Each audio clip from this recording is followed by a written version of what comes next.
അസ്സലാമു അലൈക്കും സഹോദരങ്ങളെ, നമ്മുടെ എല്ലാ അതിഥികളും എത്തിച്ചേർന്നിട്ടുണ്ട്. നമ്മുടെ പരിപാടിയുടെ ഉദ്ഘാടന കർമ്മം നിർവഹിക്കുന്നതിന് മുമ്പ് ആശംസാ പ്രസംഗങ്ങൾ നടത്താനായി ഇവിടെ എത്തിച്ചേർന്ന നമ്മുടെ block panchayat president P Khalid master അവർകൾ, അതുപോലെ നമ്മുടെ ഗ്രാമപഞ്ചായത്ത് പ്രസിഡന്റ് എൻ സൈദാലി സാഹിബ് അവർകൾ ഉൾപ്പെടെയുള്ളവരുടെ ആശംസാ പ്രസംഗം ആദ്യം നടക്കുകയാണ്. അതിനുശേഷം നമ്മൾ മറ്റു കാര്യങ്ങളിലേക്ക് നീങ്ങുന്നു.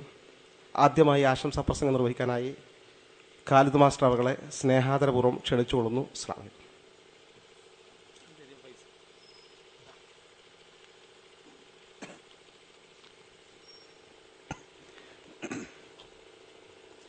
അസ്സലാമു അലൈക്കും. പ്രിയപ്പെട്ട അധ്യക്ഷൻ അബ്ദുൽ ഹമീദ് ഫൈസി, ഈ പരിപാടിയുടെ ഔപചാരികമായ ഉദ്ഘാടന കർമ്മം നിർവഹിക്കുന്ന മഹല്ല് കാസി അബ്ദുസലാം ഫൈസി, SKSSFന്റെ സംസ്ഥാന ജനറൽ സെക്രട്ടറി സത്താർ പന്തല്ലൂർ, കളികാവ് ഗ്രാമപഞ്ചായത്ത് പ്രസിഡന്റ് പ്രിയപ്പെട്ട എൻ സൈദാലി, ജമാൽ മൗലവി, ബഹാവുദ്ദീൻ ഫൈസി, മുജീബ് ദാരിമി, കബീർ മാളിയക്കൽ, വേദിയിലും സദസ്സിലുമുള്ള പണ്ഡിതന്മാരെ, നല്ലവരായ സുഹൃത്തുക്കളെ, അമ്പലക്കടവ് പുതുതായി ആരംഭിക്കുന്ന ഇസ്ലാമിക് സെന്ററിൻ്റെ പരിപാടിയിലാണ് നമ്മളെല്ലാവരും ഇന്ന് എത്തിച്ചേർന്നിട്ടുള്ളത്. SKSSF എന്ന് പറയുന്ന സംഘടന നമ്മുടെ സംസ്ഥാനത്തെ സംബന്ധിച്ചോളം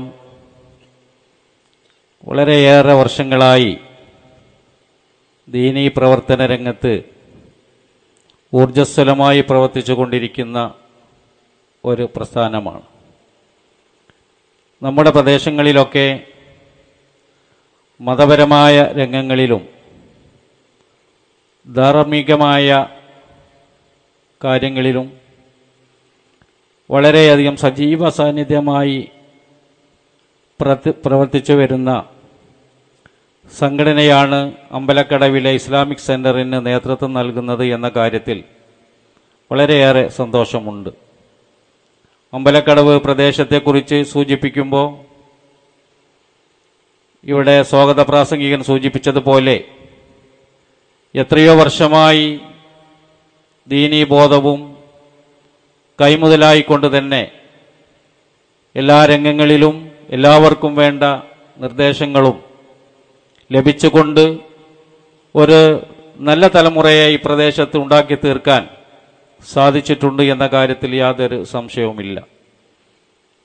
നമ്മളെ സംബന്ധിച്ചോളം പല വെല്ലുവിളികളും ലോകത്തിൻ്റെ പല രാജ്യങ്ങളിലും ഉണ്ടായിക്കൊണ്ടിരിക്കുമ്പോഴും ആ വെല്ലുവിളികൾക്കൊക്കെ അതീതമായി കൊണ്ട് തന്നെ സംഘടനാ രംഗത്ത് വളരെ മുന്നേറാൻ നമുക്ക് സാധിച്ചിട്ടുണ്ട്. നമുക്കറിയാവുന്നൊരു വസ്തുത, ലോകത്തിൻ്റെ വിവിധ ഭാഗങ്ങളിലെ ജനങ്ങളെ എടുത്ത് പരിശോധിക്കുമ്പോൾ ഒരു കാലത്ത് മുസ്ലിം മതവിശ്വാസം തഴച്ചു വളർന്ന പല പ്രദേശങ്ങളും ഇന്ന് അടിച്ചമർത്തപ്പെടുകയും ഇസ്ലാമിക സംസ്കാരം പാടെ ഉന്മൂലനം ചെയ്യപ്പെടുകയും ചെയ്ത പല രാജ്യങ്ങളെയും നമുക്ക് ലോകത്തിൽ ദർശിക്കാൻ സാധിക്കും.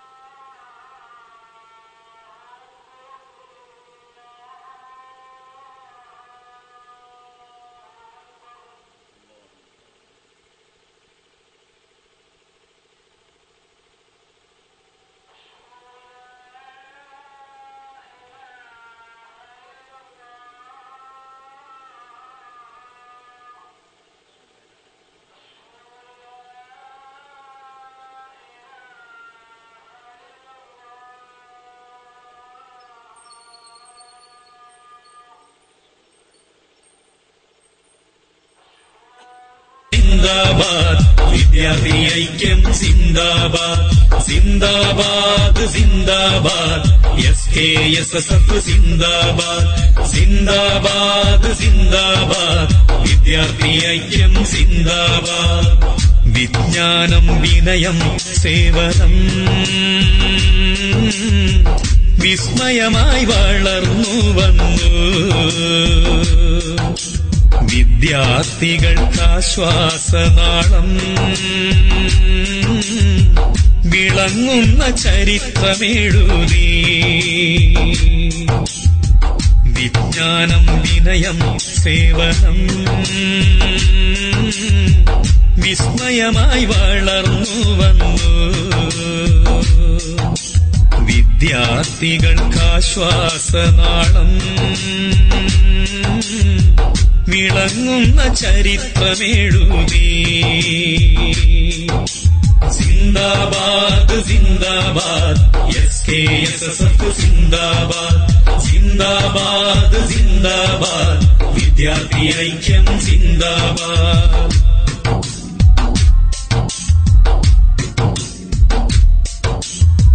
വളരുന്ന മക്കളിൽ ഇസ്ലാം ദീനിൻ വിജ്ഞാനം വിളയിച്ചെടുക്കാൻ നേടിയെടുത്തു പരിജ്ഞാനം വഴിതെറ്റിപ്പോകാതിവരെ ഉയർത്തിയെടുക്കാനായി വന്നെത്തി SKSSF കൊലബയുമായി.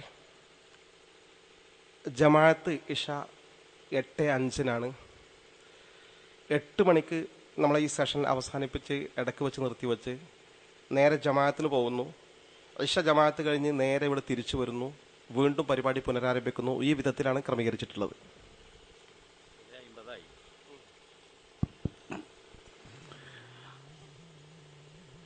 ഇങ്ങനെയൊക്കെയാണെങ്കിലും ഇസ്ലാമിനെ കുറിച്ച് പഠിക്കാൻ അവസരം ലഭിച്ചിട്ടുള്ള ആളുകൾ, അത് യൂറോപ്യൻ രാജ്യങ്ങളിലായിരുന്നാലും അമേരിക്ക പോലെയുള്ള രാജ്യങ്ങളിലായാലും, അവരൊക്കെ പല പ്രധാനപ്പെട്ട ആളുകളും ഉന്നത സ്ഥാനങ്ങൾ വഹിച്ചിരുന്ന പല ആളുകളും ഇസ്ലാം മതത്തിലേക്ക് വന്ന കാര്യങ്ങൾ നമ്മൾ മനസ്സിലാക്കേണ്ടതുണ്ട്. ഞാൻ ദീർഘമായി സൂചിപ്പിക്കുന്നില്ല. ഇവിടെ ഉദ്ഘാടനം ചെയ്യപ്പെട്ടിട്ടുള്ള ഈ ഇസ്ലാമിക് സെന്റർ അമ്പലക്കടവിന്റെ പ്രദേശത്ത് താമസിക്കുന്ന സാധാരണക്കാരായ ആളുകളെ മതരംഗത്തും ഭൗതിക രംഗത്തും ഒക്കെ തന്നെയും അവർക്ക് വഴികാട്ടികളായിക്കൊണ്ട്, അവർക്കാവശ്യമായ സഹായങ്ങൾ ചെയ്തുകൊണ്ട്, സൗകര്യങ്ങൾ ഉണ്ടാക്കി കൊടുത്തുകൊണ്ട്, അവരെ വിദ്യാഭ്യാസപരമായ കാര്യങ്ങളിലും അവരെ ദാരിദ്ര്യ മോചനത്തിലും ഒക്കെ തന്നെ പരമാവധി സഹായിക്കുകയും സഹകരിക്കുകയും ചെയ്യുന്ന ഒരു സ്ഥാപനമായി വളരട്ടെ എന്ന് ആശംസിച്ചുകൊണ്ട് ഞാൻ വാക്കുകൾ അവസാനിപ്പിക്കുന്നു. അസ്സലാമു അലൈക്കും. അടുത്തതായി നമ്മുടെ കാളികാവ് ഗ്രാമപഞ്ചായത്തിന്റെ പ്രസിഡന്റിനെ N. സൈദാലി സാഹിബിനെ ആശംസകൾ അർപ്പിക്കാൻ വേണ്ടി സ്നേഹാദരപൂർവ്വം ക്ഷണിച്ചുകൊള്ളുന്നു.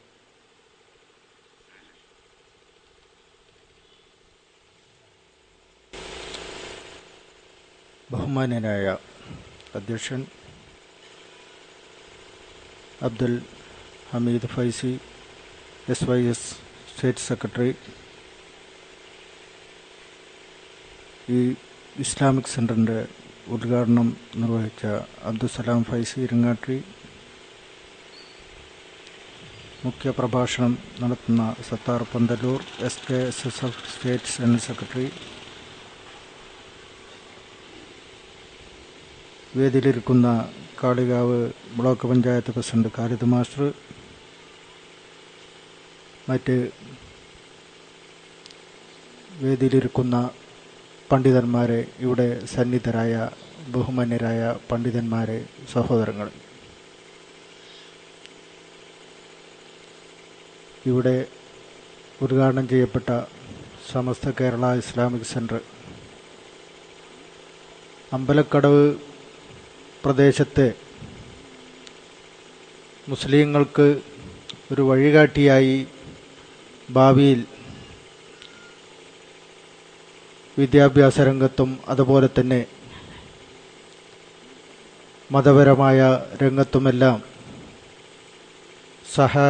സംഘടിതമായിരിക്കട്ടെ എന്ന് ഞാൻ ആദ്യമായി ആശംസിക്കുകയാണ്. SKSSF, SYS, അതുപോലെ തന്നെ സമസ്ത കേരള ജമിയത്തുൽ മുസ്ലിമീൻ സംഘം എന്ന് പറയുന്നതെല്ലാം തന്നെ നമ്മുടെ സംസ്ഥാനത്ത് വിദ്യാഭ്യാസപരമായും ആത്മീയപരമായും എല്ലാം ഇസ്ലാമിൻ്റെ സംസ്കാരത്തിന് വേണ്ടി പ്രവർത്തിക്കുന്ന സംഘടനകളാണ്. നമുക്കറിയാം, നമ്മുടെ രാജ്യത്ത് മതേതരമായ രാഷ്ട്രമായ നമ്മുടെ രാജ്യത്ത് ഇസ്ലാമിൻ്റെ പ്രവർത്തനം അതുപോലെ തന്നെ മറ്റ് പ്രവർത്തനങ്ങളെല്ലാം വളരെ സഹിഷ്ണുതയോടുകൂടി നടത്തുന്ന ഒരു മഹത്തായ പ്രസ്ഥാനമാണ് SYS-ഉം SKSSF-ഉം എല്ലാം. ഞാൻ കൂടുതൽ സംസാരിച്ച് സമയം കളയുന്നില്ല. ഇശാ നമസ്കാരത്തിൻ്റെ സമയം വളരെ അടുത്തിരിക്കുകയാണ്. ഈ മഹത്തായ പ്രസ്ഥാനത്തിൻ്റെ വളർച്ചയ്ക്ക് എല്ലാവിധ ആശംസകളും അർപ്പിച്ചുകൊണ്ടും ഈ പ്രസ്ഥാനം പുരോഗതിയിൽ നിന്ന് പുരോഗതിയിലേക്ക് ഉയരട്ടെ എന്ന് ആത്മാർത്ഥമായി പ്രാർത്ഥിച്ചുകൊണ്ടും ആശംസിച്ചുകൊണ്ടും ഞാൻ നിർത്തുന്നു. അസ്സലാമു അലൈക്കും വറഹ്മത്തുള്ളാഹി വബറകാതുഹു.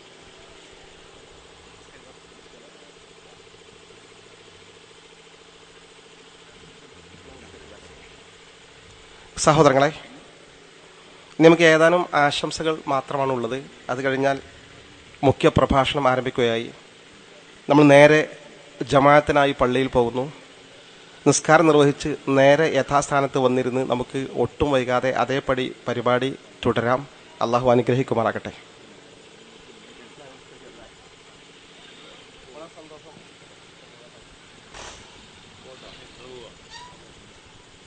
ചരിത്രം ഇതൊക്കെ പറയുന്നത് എന്താ? മഹാനായ സൈനുദ്ദീൻ മഖ്ദൂം രചിച്ച തുഹ്ഫത്തുൽ മുജാഹിദീൻ എന്ന് പറയുന്ന ഗ്രന്ഥം എന്താ? ഇതൊക്കെ പറയുന്ന ചരിത്രം ഇതാ. ഈ രാജ്യത്തിലെ മനുഷ്യർക്ക് വേണ്ടി, മണ്ണിന് വേണ്ടി സ്വാഭിമാനം പോരാടിയ മുസ്ലിങ്ങൾ അവരെത്രമാത്രം ഈ മണ്ണിനോട് ചേർന്നു. പക്ഷേ സ്വാധീന ശക്തിയുള്ള മുതലാളിമാർ, വലിയ സമ്പന്നർ, പൗരപ്രമുഖർ, വക്കീലുമാർ, അതുപോലെ തന്നെ വലിയ വലിയ ഖാൻ ബഹദൂർമാർ, ഇവരൊക്കെ ഇതിൽ ആകൃഷ്ടരാകാൻ തുടങ്ങി. അക്ഷരജ്ഞാനമുള്ളവർക്ക് എഴുത്തും വായനയിലൂടെയും ഇവരിങ്ങനെ സന്ദേശം പ്രചരിപ്പിച്ചപ്പോൾ ബാങ്കിങ്ങിന് പലിശ, ഹൈലത്തുർ റിബ, പലിശ ഹലാലാക്കുന്ന രീതിയിലുള്ള തന്ത്രങ്ങളുമൊക്കെ ആയപ്പോൾ അതിലേക്ക് ആളുകൾ ആകൃഷ്ടരാവുകയാണെന്ന് കണ്ടപ്പോൾ ആ കാലഘട്ടത്തിലെ സാദാത്തുക്കളും ഉലമാക്കളും ചേർന്നുകൊണ്ട് രൂപീകരിച്ചതാ സമസ്ത കേരള ജമിയത്തുൽ. അപ്പൊ സമസ്ത കേരള ജമിയത്തുൽ ഉലമ എന്ന് പറയുന്നത് യഥാർത്ഥത്തിൽ ആർക്കെങ്കിലും ക്ഷിപ്ത താല്പര്യത്തിന് വേണ്ടി അതല്ലെങ്കിൽ പ്രത്യേകമായി മെനഞ്ഞെടുത്തൊരു മാനിഫെസ്റ്റോക്ക് വേണ്ടി ഉണ്ടാക്കിയ ഒരു സംഘടനയല്ല.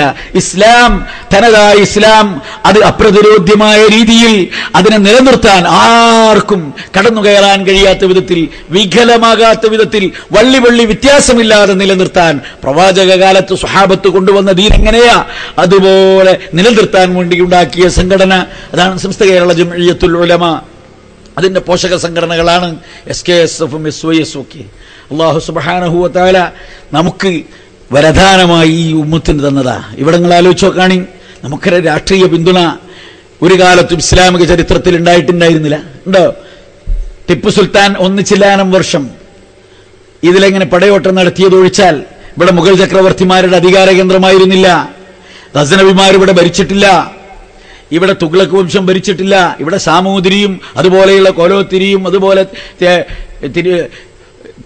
തിരുകൊച്ചിയിലെയും അതുപോലെ തന്നെ തിരുവനന്തപുരത്തെ കുറച്ച് രാജാക്കന്മാര്, നാട്ടുരാജാക്കന്മാരാ ഭരിച്ചത്. ഒരു കാലഘട്ടത്തിലും ഇസ്ലാമിക നിങ്ങളുടെ നില അവരാണ് നമുക്ക് ഈ പൈതൃകങ്ങൾ ഉണ്ടാക്കി തന്നത്. അതുകൊണ്ട് തന്നെ അവ സൂക്ഷിക്കുകയും ആ പൈതൃക ബോധത്തിൽ ഇരുന്നു കൊണ്ട് തന്നെ അല്ലാഹു സുബ്ഹാനഹു വ തആല അവന്റെ പൊരുത്തപ്പെട്ട മാർഗത്തിൽ അവന്റെ യഥാർത്ഥ ദീന് ഉൾക്കൊണ്ടുകൊണ്ട് ജീവിക്കാൻ സമസ്ത കേരള ജംഇയ്യത്തുൽ ഉലമയല്ലാത്ത ഒരു പ്രസ്ഥാനം ഇന്ന് നമ്മുടെ മുമ്പിലില്ല. അല്ലാഹു നമുക്കതിൽ അടിയുറച്ചു നിൽക്കാനുള്ള തൗഫീഖ് നൽകുമാറാവട്ടെ. നമ്മൾ ഈ കിഴക്കനേറ നാടിൽ ഇസ്ലാമിന്റെ യഥാർത്ഥ വക്താക്കളായി നമ്മൾ കണ്ടും കേട്ടും പരിചയപ്പെട്ടവരാരാ? മഹാനായ കെട്ടിമാനും മുസ്ലിയാര്, അതുപോലെ തന്നെയുള്ള ആലിമീങ്ങൾ, നമ്മളൊക്കെ അവരുടെ പിന്നിലാണ് അണിനിരുന്നത്. അതുകൊണ്ട് തന്നെ ഒരിക്കലും നമുക്ക് വഴിപഴിച്ചു പോകാൻ യാതൊരു സാധ്യതയുമില്ലാത്ത ഏറ്റവും ഋജുവായ പാതയായ സമസ്ത കേരള ജംഇയ്യത്തുൽ ഉലമ അതിന്റെ പോഷക സംഘടനകളിൽ നമ്മുടെ കുട്ടികളെ കൊണ്ടുപോയി അതിന്റെ അംഗങ്ങളാക്കി ഈ മഹല്ലത്തിലെ ദീനീ കാര്യങ്ങളുടെ ചുക്കാൻ അവരെ ഏൽപ്പിച്ച് ഈ ദീനീയായ കാര്യങ്ങളുടെ മുന്നിൽ അവരെ നിർത്തിക്കൊണ്ട് നല്ല സുന്ദരമായ ഒരു അന്തരീക്ഷം, ദീനീ അന്തരീക്ഷം ഇവിടെ ഉണ്ടാക്കാൻ എല്ലാ കാരണവന്മാരും എല്ലാ സഹോദരന്മാരും ശ്രമിക്കണം. അതിന് നമ്മുടെ ഇസ്ലാമിക് സെന്റർ അതിനൊരു നിമിത്തമായി തീരട്ടെ എന്ന് പ്രാർത്ഥിച്ചുകൊണ്ട് ഞാൻ എൻ്റെ വാക്കുകൾ ഉപസംഹരിക്കുകയാണ്. ഉദ്ഘാടനമാണ്. ഞാൻ അതിനു മുമ്പ് 1-2 കാര്യങ്ങൾ പറയാനുള്ളത്. ഈ വെള്ളിയാഴ്ച SYSന്റെ നേതൃത്വത്തിൽ മുസ്ലിം കേരളത്തിൽ 10,000-കണക്കിന് സദസ്സുകളിലായി ലക്ഷക്കണക്കിന് മനുഷ്യർ അസ്മാ ഉൽ ബദർ ചൊല്ലി ബദരിയത്തുൽ മങ്കൂസ എന്ന് പറയുന്ന മുസ്ലിം കേരളത്തിന്റെ ആത്മീയമായ ആ ബദർ ശുഹദാക്കളുടെ ബദറിലെ ബദരീങ്ങളുടെ നാമങ്ങൾ ഉൾക്കൊള്ളുന്ന ബെയ്ത്ത് ചൊല്ലി യാസീൻ ഓതി ദുആ ചെയ്യുന്ന ആത്മീയ സദസ്സ് പാണക്കാട് സയ്യിദ് ഹൈദർ അലി ശിഹാബ് തങ്ങൾ സ്ഥാപിച്ച ആ മജ്ലിസുൻ നൂർ നമ്മുടെ മഹലിൽ കുറച്ചു കാലമായി നടക്കുന്നുണ്ട്. ഈ വെള്ളിയാഴ്ച അത് ഇൻഷാ അല്ലാഹ് നമ്മുടെ ഹസൈനാർ ഫൈസിയുടെ വീട്ടിൽ വെച്ചാണ് നടക്കുന്നത്. അദ്ദേഹത്തിന്റെ വീട്ടുമുറ്റത്താണ്. അപ്പൊ എല്ലാ ആളുകളും അതിൽ പങ്കെടുക്കണം.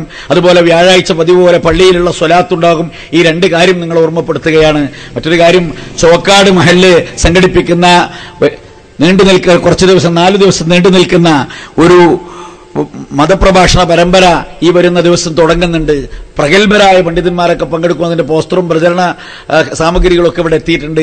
അവർ പ്രത്യേകം നിങ്ങളോടൊക്കെ പറയാൻ ഏൽപ്പിച്ചിട്ടുണ്ട്. പരിപാടിയിൽ നിങ്ങളുടെ സാന്നിധ്യം ഉണ്ടാകണം എന്നുകൂടി അറിയിക്കുകയാണ്. ഈ യോഗം ബിസ്മില്ലാഹിർ റഹ്മാനിർ റഹീം എന്ന പരിശുദ്ധ വാക്യത്തിൽ ഉദ്ഘാടനം ചെയ്തതായി അറിയിച്ചുകൊണ്ട് ഞാൻ എൻ്റെ വാക്കുകൾ ഉപസംഹരിക്കുന്നു. അസ്സലാമു അലൈക്കും വറഹ്മത്തുള്ളാഹി. شكرا لنصيحتك ولخطبتك بالافتتاحية يا أستاذ المعلم، جزاك الله أحسن الجزاء. കാളികാവ് റേഞ്ച് ജംഇയ്യത്തുൽ മുഅല്ലിമീൻ അധ്യക്ഷൻ ജനാബ് NK ബഹാഉദ്ദീൻ ഫൈസി സദസ്സിനെ അഭിമുഖീകരിക്കും. നമ്മുടെ 2 ആശംസാ പ്രസംഗങ്ങളാണ് ബാക്കിയുള്ളത്. അത് കഴിഞ്ഞ് ഉടനെ മുഖ്യ പ്രഭാഷണം ആരംഭിക്കുകയാണ്. ഒരു പ്രത്യേക വിവരം അറിയിക്കാനുള്ളത്, നമ്മുടെ ഈ പരിപാടി ലൈവായി ഇപ്പോൾ തത്സമയം Kerala Islamic class room KICR വഴി ലോകത്തിൻ്റെ എല്ലാ രാജ്യങ്ങളിലേക്കും ഇപ്പോൾ പ്രക്ഷേപണം നടന്നുകൊണ്ടിരിക്കുകയാണ്. നമ്മുടെ ഈ പരിപാടി ലോകത്തെ ആളുകളൊക്കെ കണ്ടുകൊണ്ടിരിക്കുന്നു, നേരിട്ട് കേട്ടുകൊണ്ടിരിക്കുന്നു. അത് കേരള ഇസ്ലാമിക് ക്ലാസ് റൂമിലും ഉണ്ട്, യൂട്യൂബിലും തത്സമയം ലഭ്യമാണ്. യൂട്യൂബിൽ നിന്ന് പിന്നെ അത് പോകില്ല, ഈ പരിപാടി അങ്ങനെ തന്നെ കിടക്കും. ഒരുപക്ഷെ അമ്പലക്കടവിൻ്റെ ചരിത്രത്തിൽ ആദ്യമായിരിക്കും ഒരു പരിപാടി ഇങ്ങനെ ലൈവായി നൽകുന്നത്. കേരളത്തിലുടനീളം ഗൾഫ് രാജ്യങ്ങളിലുമുള്ള ഈ KICRന്റെ ഈ ശൃംഖല അത് നേതൃത്വം നൽകുന്ന ഒരാൾ മതി അതിന്. പക്ഷേ ഇവിടെ നമ്മുടെ പരിപാടിക്ക് വേണ്ടി ഒരു 4-5 പേര് അതിൻ്റെ പ്രധാനികളൊക്കെ എത്തിയിട്ടുണ്ട്. നമ്മുടെ സുഹൃൽ ബന്ധവും പ്രത്യേക സന്തോഷവും പരിഗണിച്ച് അവരൊക്കെ വരാമെന്ന് ഏറ്റ് ബഹുമാന്യനായ നൂറുദ്ദീൻ തങ്ങൾ കൊടിഞ്ഞി, ബഹുമാന്യനായ അമീർ ഇരിങ്ങല്ലൂർ, ബഹുമാന്യനായ ഇസ്ഹാഖ് സാഹിബ് മഞ്ചേരി, ബഹുമാന്യനായ മൻസൂർ അലി സാഹിബ് ചമ്മാട്, അതുപോലെ നമ്മുടെ സാലിം മുള്ളമ്പാറ ഉൾപ്പെടെയുള്ള അതിൻ്റെ പ്രധാനികളോട് എത്തിച്ചേർന്നിട്ടുണ്ട്. അതോടൊപ്പം നമ്മുടെ ഈ പരിപാടിയിൽ പങ്കെടുക്കാനും വിജയിപ്പിക്കാനുമായി വളരെ നേരത്തെ തന്നെ നമ്മുടെ പരിസര പ്രദേശങ്ങളിലെ SKSSF SYSന്റെ പ്രധാനികളൊക്കെ എത്തിയിട്ടുണ്ട്. നമ്മുടെ സ്റ്റേജിൽ തന്നെ ഹംസദ് ആരമി ഉണ്ട്. അതുപോലെ നമ്മുടെ ജലീസ് ചായയോട്, ഷമീർ കാളികാവ് ഉൾപ്പെടെയുള്ള പല പ്രധാനികളുമുണ്ട്. നമ്മുടെ മഹല്ല് ജമാഅത്ത് കമ്മിറ്റി പ്രസിഡന്റ്, ജനറൽ സെക്രട്ടറി, മദ്രസ കമ്മിറ്റി പ്രസിഡന്റ് സെക്രട്ടറി ഉൾപ്പെടെയുള്ള എല്ലാ ആളുകളുടെയും പ്രാതിനിധ്യമുള്ള ഒരു നല്ല പരിപാടിയാണ്. അള്ളാഹു മംഗളമായി പരിപാടിക്ക് തുടക്കം കുറിക്കാൻ സാധിച്ചതുപോലെ മഹാനായ അത്തിപ്പറ്റ ഉസ്താദിനെ നമുക്ക് യാദൃശ്ചികമായിട്ടാണ് കിട്ടിയത് ഉദ്ഘാടനത്തിന്. നമ്മൾ ഇന്ന് ഉദ്ഘാടനം വെച്ചതാണ്. ഒന്ന് ചൊവ്വാഴ്ചയാണ്, മറ്റു നമുക്കൊരു ഗസ്റ്റ്, ഒരു തങ്ങളെ അല്ലെങ്കിൽ നല്ലൊരു സ്വാലിഹായ ആളെ പ്രത്യേകം കിട്ടിയിട്ടുമില്ല. എന്ത് ചെയ്യും ഉദ്ഘാടനം ചെയ്യാൻ എന്ന് ചിന്തിക്കുമ്പോഴാണ് യാദൃശ്ചികമായി ബഹുമാന്യനായ കേരളത്തിൽ ഇന്ന് ജീവിച്ചിരിക്കുന്ന സൂഫിയാക്കൾ പ്രധാനിയെ അത്തിപ്പറ്റ ഇതിനെക്കുറിച്ച് ഉസ്താദിനെ കിട്ടിയത്. അദ്ദേഹം വന്നു, നമ്മുടെ പരിപാടി തുറന്നു തന്നു, അവിടെ വെച്ച് ദുആ ചെയ്തു, നമുക്ക് ചെറിയൊരു നസീഹത്ത് തന്നു. എല്ലാവരും പൈസ കൊണ്ടുവന്നു. നമ്മളാരും പൈസയ്ക്ക് നമുക്ക് കുറച്ച് ബുദ്ധിമുട്ടുണ്ടെന്ന് അദ്ദേഹത്തിന് അറിയാം, എങ്ങനെ അറിഞ്ഞതെന്ന് അറിയില്ല. നമ്മളാരും ഒന്നും അദ്ദേഹത്തോട് പറഞ്ഞിട്ടില്ല. നമ്മൾ അദ്ദേഹത്തിന് ഇതിന് കൈമടക്കണം എന്ന് വെച്ചു. പക്ഷേ എല്ലാവരും പൈസ കൊണ്ടിരുന്നു. അൽഹംദുലില്ലാ കുറച്ച് പൈസയും കിട്ടി. ഇനി നമ്മുടെ കാര്യങ്ങൾ നല്ല തുടക്കം അദ്ദേഹത്തിൻ്റെ കൈകൊണ്ട് തുടക്കം കുറിച്ചു.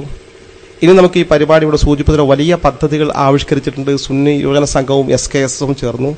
എല്ലാം ഇൻഷാ അല്ലാഹ് യഥാസമയം നിങ്ങൾ അറിയിക്കും.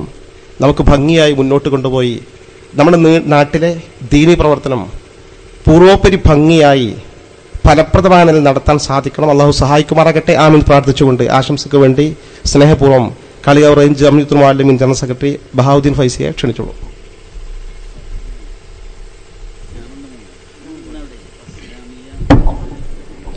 അസ്സലാമു അലൈക്കും വറഹ്മത്തുള്ളാഹി വബറകാതുഹു. അഭിവന്ദനായ അധ്യക്ഷൻ സുന്നി യുവജന സംഘത്തിന്റെ സംസ്ഥാന സെക്രട്ടറി ഉസ്താദ് അബ്ദുൽ ഹമീദ് ഫൈസി അമ്പലക്കടവ് അവർകളെ, ഈ യോഗത്തിന്റെ ഔപചാരിക ഉദ്ഘാടനം നിർവഹിച്ച അമ്പലക്കടവ് മഹല്ല് ഖാളി പ്രിയപ്പെട്ട എന്റെ സുഹൃത്ത് അബ്ദുസലാം ഫൈസി ഇരിങ്ങാട്ടി അവർകളെ, ഇവിടെ മുഖ്യപ്രഭാഷണം നടത്താൻ വേണ്ടി നേരത്തെ എത്തിച്ചേർന്നിട്ടുള്ള SKSSF സംസ്ഥാന ജനറൽ സെക്രട്ടറി സത്താർ സാഹിബ് പന്തല്ലൂർ, വേദിയിലും സദസ്സിലുമുള്ള പ്രിയപ്പെട്ട സഹോദരങ്ങളെ, അമ്പലക്കടവ് ശാഖ SYS SKSSF SBBയുടെ സംയുക്താഭിമുഖ്യത്തിൽ ഇവിടെ തുടക്കം കുറിച്ച സമസ്ത കേരള ഇസ്ലാമിക് സെന്റർ എന്ന ഈ മഹത്തായ സംരംഭത്തിന് എല്ലാവിധ ആശംസകളും നേരുകയാണ്. ഈ പ്രദേശത്തെ സംബന്ധിച്ചിടത്തോളം മത, വൈജ്ഞാനിക, സാമൂഹിക, സാംസ്കാരിക രംഗത്ത് ഒരു പുതിയ നവോത്ഥാനത്തിന്, മുന്നേറ്റത്തിന് ഈ ഇസ്ലാമിക് സെന്റർ സഹായകമാകട്ടെ എന്ന് ആശംസിച്ച് പ്രാർത്ഥിച്ചുകൊണ്ട് ഈ പരിപാടിക്ക് എല്ലാവിധ ആശംസകളും അർപ്പിച്ച് ഞാൻ എൻ്റെ വാക്കുകൾ ചുരുക്കുന്നു. അസ്സലാമു അലൈക്കും വറഹ്മത്തുള്ളാഹി വബറകാതുഹു.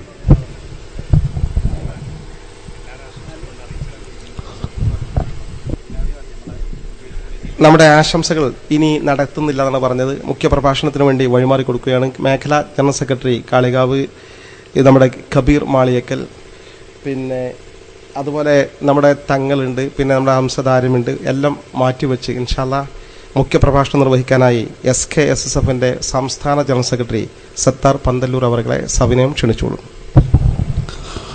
അനീതിയുടെ ഉരുക്കു ചങ്ങലകൾ പൊട്ടിച്ചെറിഞ്ഞ് അസത്യത്തിന്റെ ഉപാസകരുടെ നരിമടകളിൽ ഭീതി വിതറി ജയിച്ചടക്കുന്ന വിപ്ലവ സംഘം സമസ്ത കേരള ജംഇയ്യത്തുൽ ഉലമക്ക് സംഘക്കരുത്തായി വർത്തമാന കേരളത്തിന്റെ ഇടനാടുകളിൽ ഇരമ്പുന്ന ഇസ്ലാമിക ശബ്ദം SKSSF നടപ്പുകാലത്തിന്റെ ഹൃദയതാളമറിഞ്ഞ് ഇസ്ലാമിക കർമ്മമണ്ഡലം വാചാലമാക്കുകയും മതകീയ പ്രബോധനത്തിന്റെ ചാന്ദ്രിക ചലനങ്ങൾ നിലക്കാതെ നിൽക്കാൻ യത്നിക്കുകയും ചെയ്യുന്ന SKSSFന്റെ അജയ്യനായ കാര്യദർശിയും ഉജ്ജ്വല വാഗ്മിയുമായ ജനാബ് സത്താർ പന്തല്ലൂർ സാഹിബ് സദസ്സിനെ അഭിമുഖീകരിക്കുന്നു. ഹൃദ്യമായ സ്വാഗതം.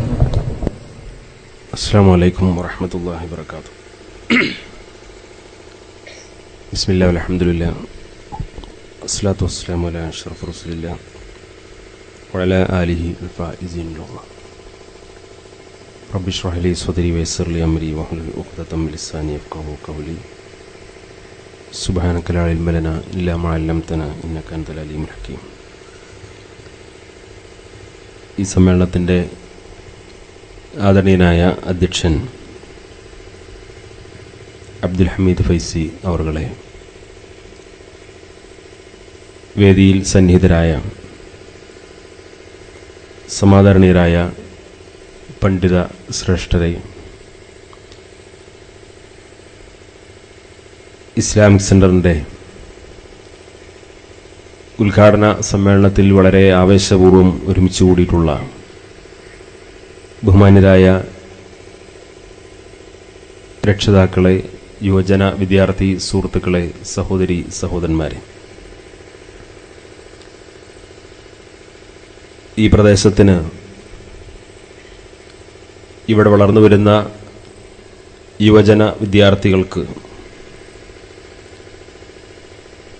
ഇസ്ലാമിക പ്രബോധന പ്രവർത്തനങ്ങൾക്കും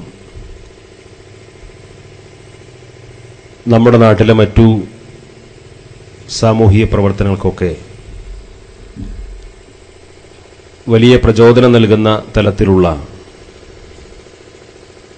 ഒട്ടേറെ ഇവിടെ വിശദീകരിക്കപ്പെട്ട പദ്ധതികൾ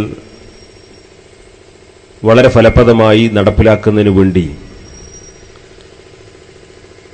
അതിന് നേതൃത്വം കൊടുക്കുന്ന ഒരു ആസ്ഥാനമാണ് ഉദ്ഘാടനം ചെയ്യപ്പെട്ടിരിക്കുന്നത്. ഇങ്ങനെയൊരു ക്രിയാത്മകമായ ഒരു സംരംഭത്തിന് തുടക്കം കുറിക്കാൻ വേണ്ടി മുന്നോട്ട് വന്ന ഇവിടുത്തെ സുന്നി യുവജന സംഘത്തിന്റെയും SKSFന്റെയും അതിന്റെ സഹകാരികളെയും ഒക്കെ അഭിനന്ദിക്കാൻ ഞാൻ ഈ അവസരം ഉപയോഗപ്പെടുത്തുകയാണ്. ഈ സദുദ്യമം ഏറ്റവും നല്ല ഒരു സൽക്രമമായി അള്ളാഹു നമ്മിൽ നിന്ന് കബൂൽ ചെയ്യുമാറാകട്ടെ. നമുക്കറിയാം, ഇസ്ലാമിക പ്രബോധന പ്രവർത്തനങ്ങൾക്ക് നമ്മുടെ നാട്ടിൽ വളർന്നു വരുന്ന പുതിയ തലമുറക്കിടയിൽ അവരെല്ലാം സ്വയം മതപരമായ ശിക്ഷണത്തിലൂടെ വളർന്നു വരാൻ അവസരം സൃഷ്ടിക്കുകയും അവരെ അതിന്റെ പ്രവർത്തകരാക്കി മാറ്റുകയും ചെയ്യുക എന്നുള്ളത് ഇന്നത്തെ ചുറ്റുപാടിൽ വളരെ അത്യാവശ്യമായ ഒരു സംഗതിയാണ്. നമുക്കൊക്കെ സാധാരണ രീതിയിൽ തന്നെ ചിന്തിച്ചാൽ അറിയാവുന്ന ഒരു സംഗതിയാണ്. നമ്മുടെ കുട്ടികളൊക്കെ മദ്രസ വിദ്യാഭ്യാസം കഴിഞ്ഞാൽ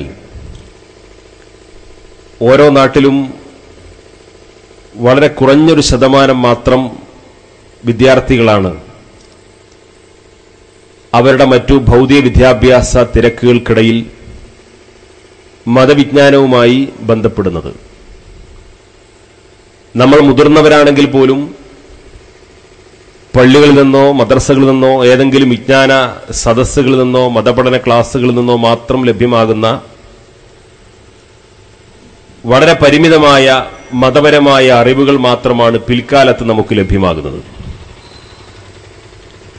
അപ്പൊ സ്വാഭാവികമായും ആത്മീയമായ ഒരു ചൈതന്യവും ആത്മീയമായി നമുക്ക് സമയബന്ധിതമായി ലഭിക്കേണ്ട പല കാര്യങ്ങളും ഉത്ബോധനങ്ങളും സംസ്കരണങ്ങളും വിജ്ഞാനങ്ങളുമൊക്കെ നമ്മുടെ തുടർന്നുള്ള ജീവിതത്തിൽ വളരെ കുറഞ്ഞുപോയിക്കൊണ്ടിരിക്കുന്ന ഒരു സാഹചര്യമാണ്. ചെറുപ്പകാലത്ത് ലഭ്യമായ ദീനീ വിജ്ഞാനമനുസരിച്ചുകൊണ്ട് തുടർന്ന് ജീവിക്കാൻ ആവശ്യമായ പ്രചോദനമല്ല സമൂഹത്തിൽ നിന്ന് നമുക്ക് കിട്ടിക്കൊണ്ടിരിക്കുന്നത്. മതപരമായ പഠനം നടത്തിയ ഒരു വിദ്യാർത്ഥി പോലും ഒരുപക്ഷെ 5ാം ക്ലാസ്സിലോ 7ാം ക്ലാസ്സിലോ 10ാം ക്ലാസ്സിലോ വരെ നന്നായി മദ്രസ പഠനം നടത്തിയ ഒരു വിദ്യാർത്ഥി പോലും അവൻ തുടർന്ന് കോളേജുകളിലേക്കോ മറ്റു തൊഴിൽ മേഖലകളിലേക്കോ മറ്റു മേഖലകളിലേക്കോ തിരിയുമ്പോഴേക്ക് അവന് പലപ്പോഴും അവൻ പഠിച്ച മതപരമായ അറിവനുസരിച്ചുകൊണ്ട് ജീവിക്കാനുള്ള ഒരു ചുറ്റുപാടിലല്ല അവൻ മുന്നോട്ട് പോകുന്നത്. അവനെ അതിൽ നിന്ന് നിരന്തരമായി പിന്തിരിപ്പിക്കാനും അധാർമികമായ ചുറ്റുപാടുകളിലേക്ക് അവനെ ക്ഷണിക്കാനുള്ള സാഹചര്യങ്ങളിലാണ് ഇന്ന് സമൂഹം ജീവിച്ചുകൊണ്ടിരിക്കുന്നത്. നമ്മുടെ സ്വന്തം നാടുകൾ തന്നെ പരിശോധിച്ചാൽ അറിയാം, നമ്മുടെ കുട്ടികൾ പഠിച്ചു വളരുമ്പോൾ അവർക്ക് മതപരമായ ബോധത്തോടുകൂടി ജീവിക്കാൻ ആവശ്യമായ പ്രചോദനം സ്വന്തം വീട്ടിന് പുറത്തുനിന്ന് കിട്ടുന്നത് എവിടെ നിന്നാണ്? അങ്ങാടികളിൽ ചെന്നാൽ അധാർമികമായ എന്തെങ്കിലും പ്രവർത്തനത്തിൽ ഏർപ്പെടുന്ന ആളുകളെ തിരുത്താൻ ഇന്ന് ആളുകളില്ല.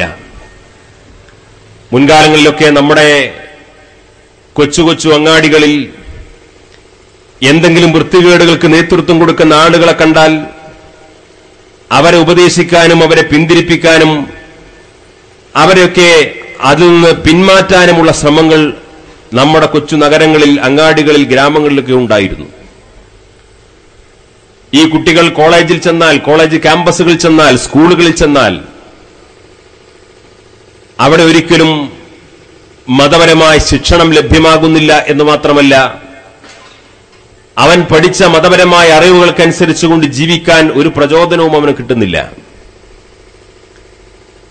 സ്വന്തം വീട്ടിനകത്തുനിന്ന് പോലും എത്രത്തോളം ആ കാര്യത്തിൽ രക്ഷിതാക്കളായ നമുക്ക് ശ്രദ്ധ കൊടുക്കാൻ സാധിക്കുന്നുണ്ട് എന്ന് നമ്മൾ ഓരോരുത്തരും സ്വയം ചോദിക്കുമ്പോഴാണ് മതപരമായി നമ്മുടെ മക്കൾക്ക് പള്ളി ദർസിൽ നിന്നോ മദ്രസ ക്ലാസുകളിൽ നിന്നോ അല്ലെങ്കിൽ അവരുടെ പഠന കാലയളവിൽ നിന്ന് കിട്ടിയിട്ടുള്ള കാര്യങ്ങളിൽ നിന്ന് ഭിന്നമായി അതിനുശേഷം മതപരമായി യാതൊരു പ്രചോദനവും ലഭ്യമാകാത്ത ഒരു ചുറ്റുപാടിലാണ് നമ്മൾ ജീവിച്ചുകൊണ്ടിരിക്കുന്നത്.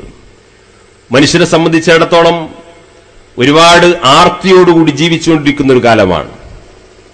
എല്ലാവർക്കും കുറെ പണം സമ്പാദിക്കണം, നല്ല നല്ല വീടുകൾ പണിയണം, നല്ല ശീതീകരിച്ച വാഹനങ്ങളിൽ യാത്ര ചെയ്യണം, നല്ല വിലപിടിപ്പുള്ള പുതിയ പുതിയ ഫാഷൻ വസ്ത്രങ്ങൾ ധരിക്കണം, നല്ല മികച്ച വെറൈറ്റി ഭക്ഷണങ്ങൾ കഴിക്കണം.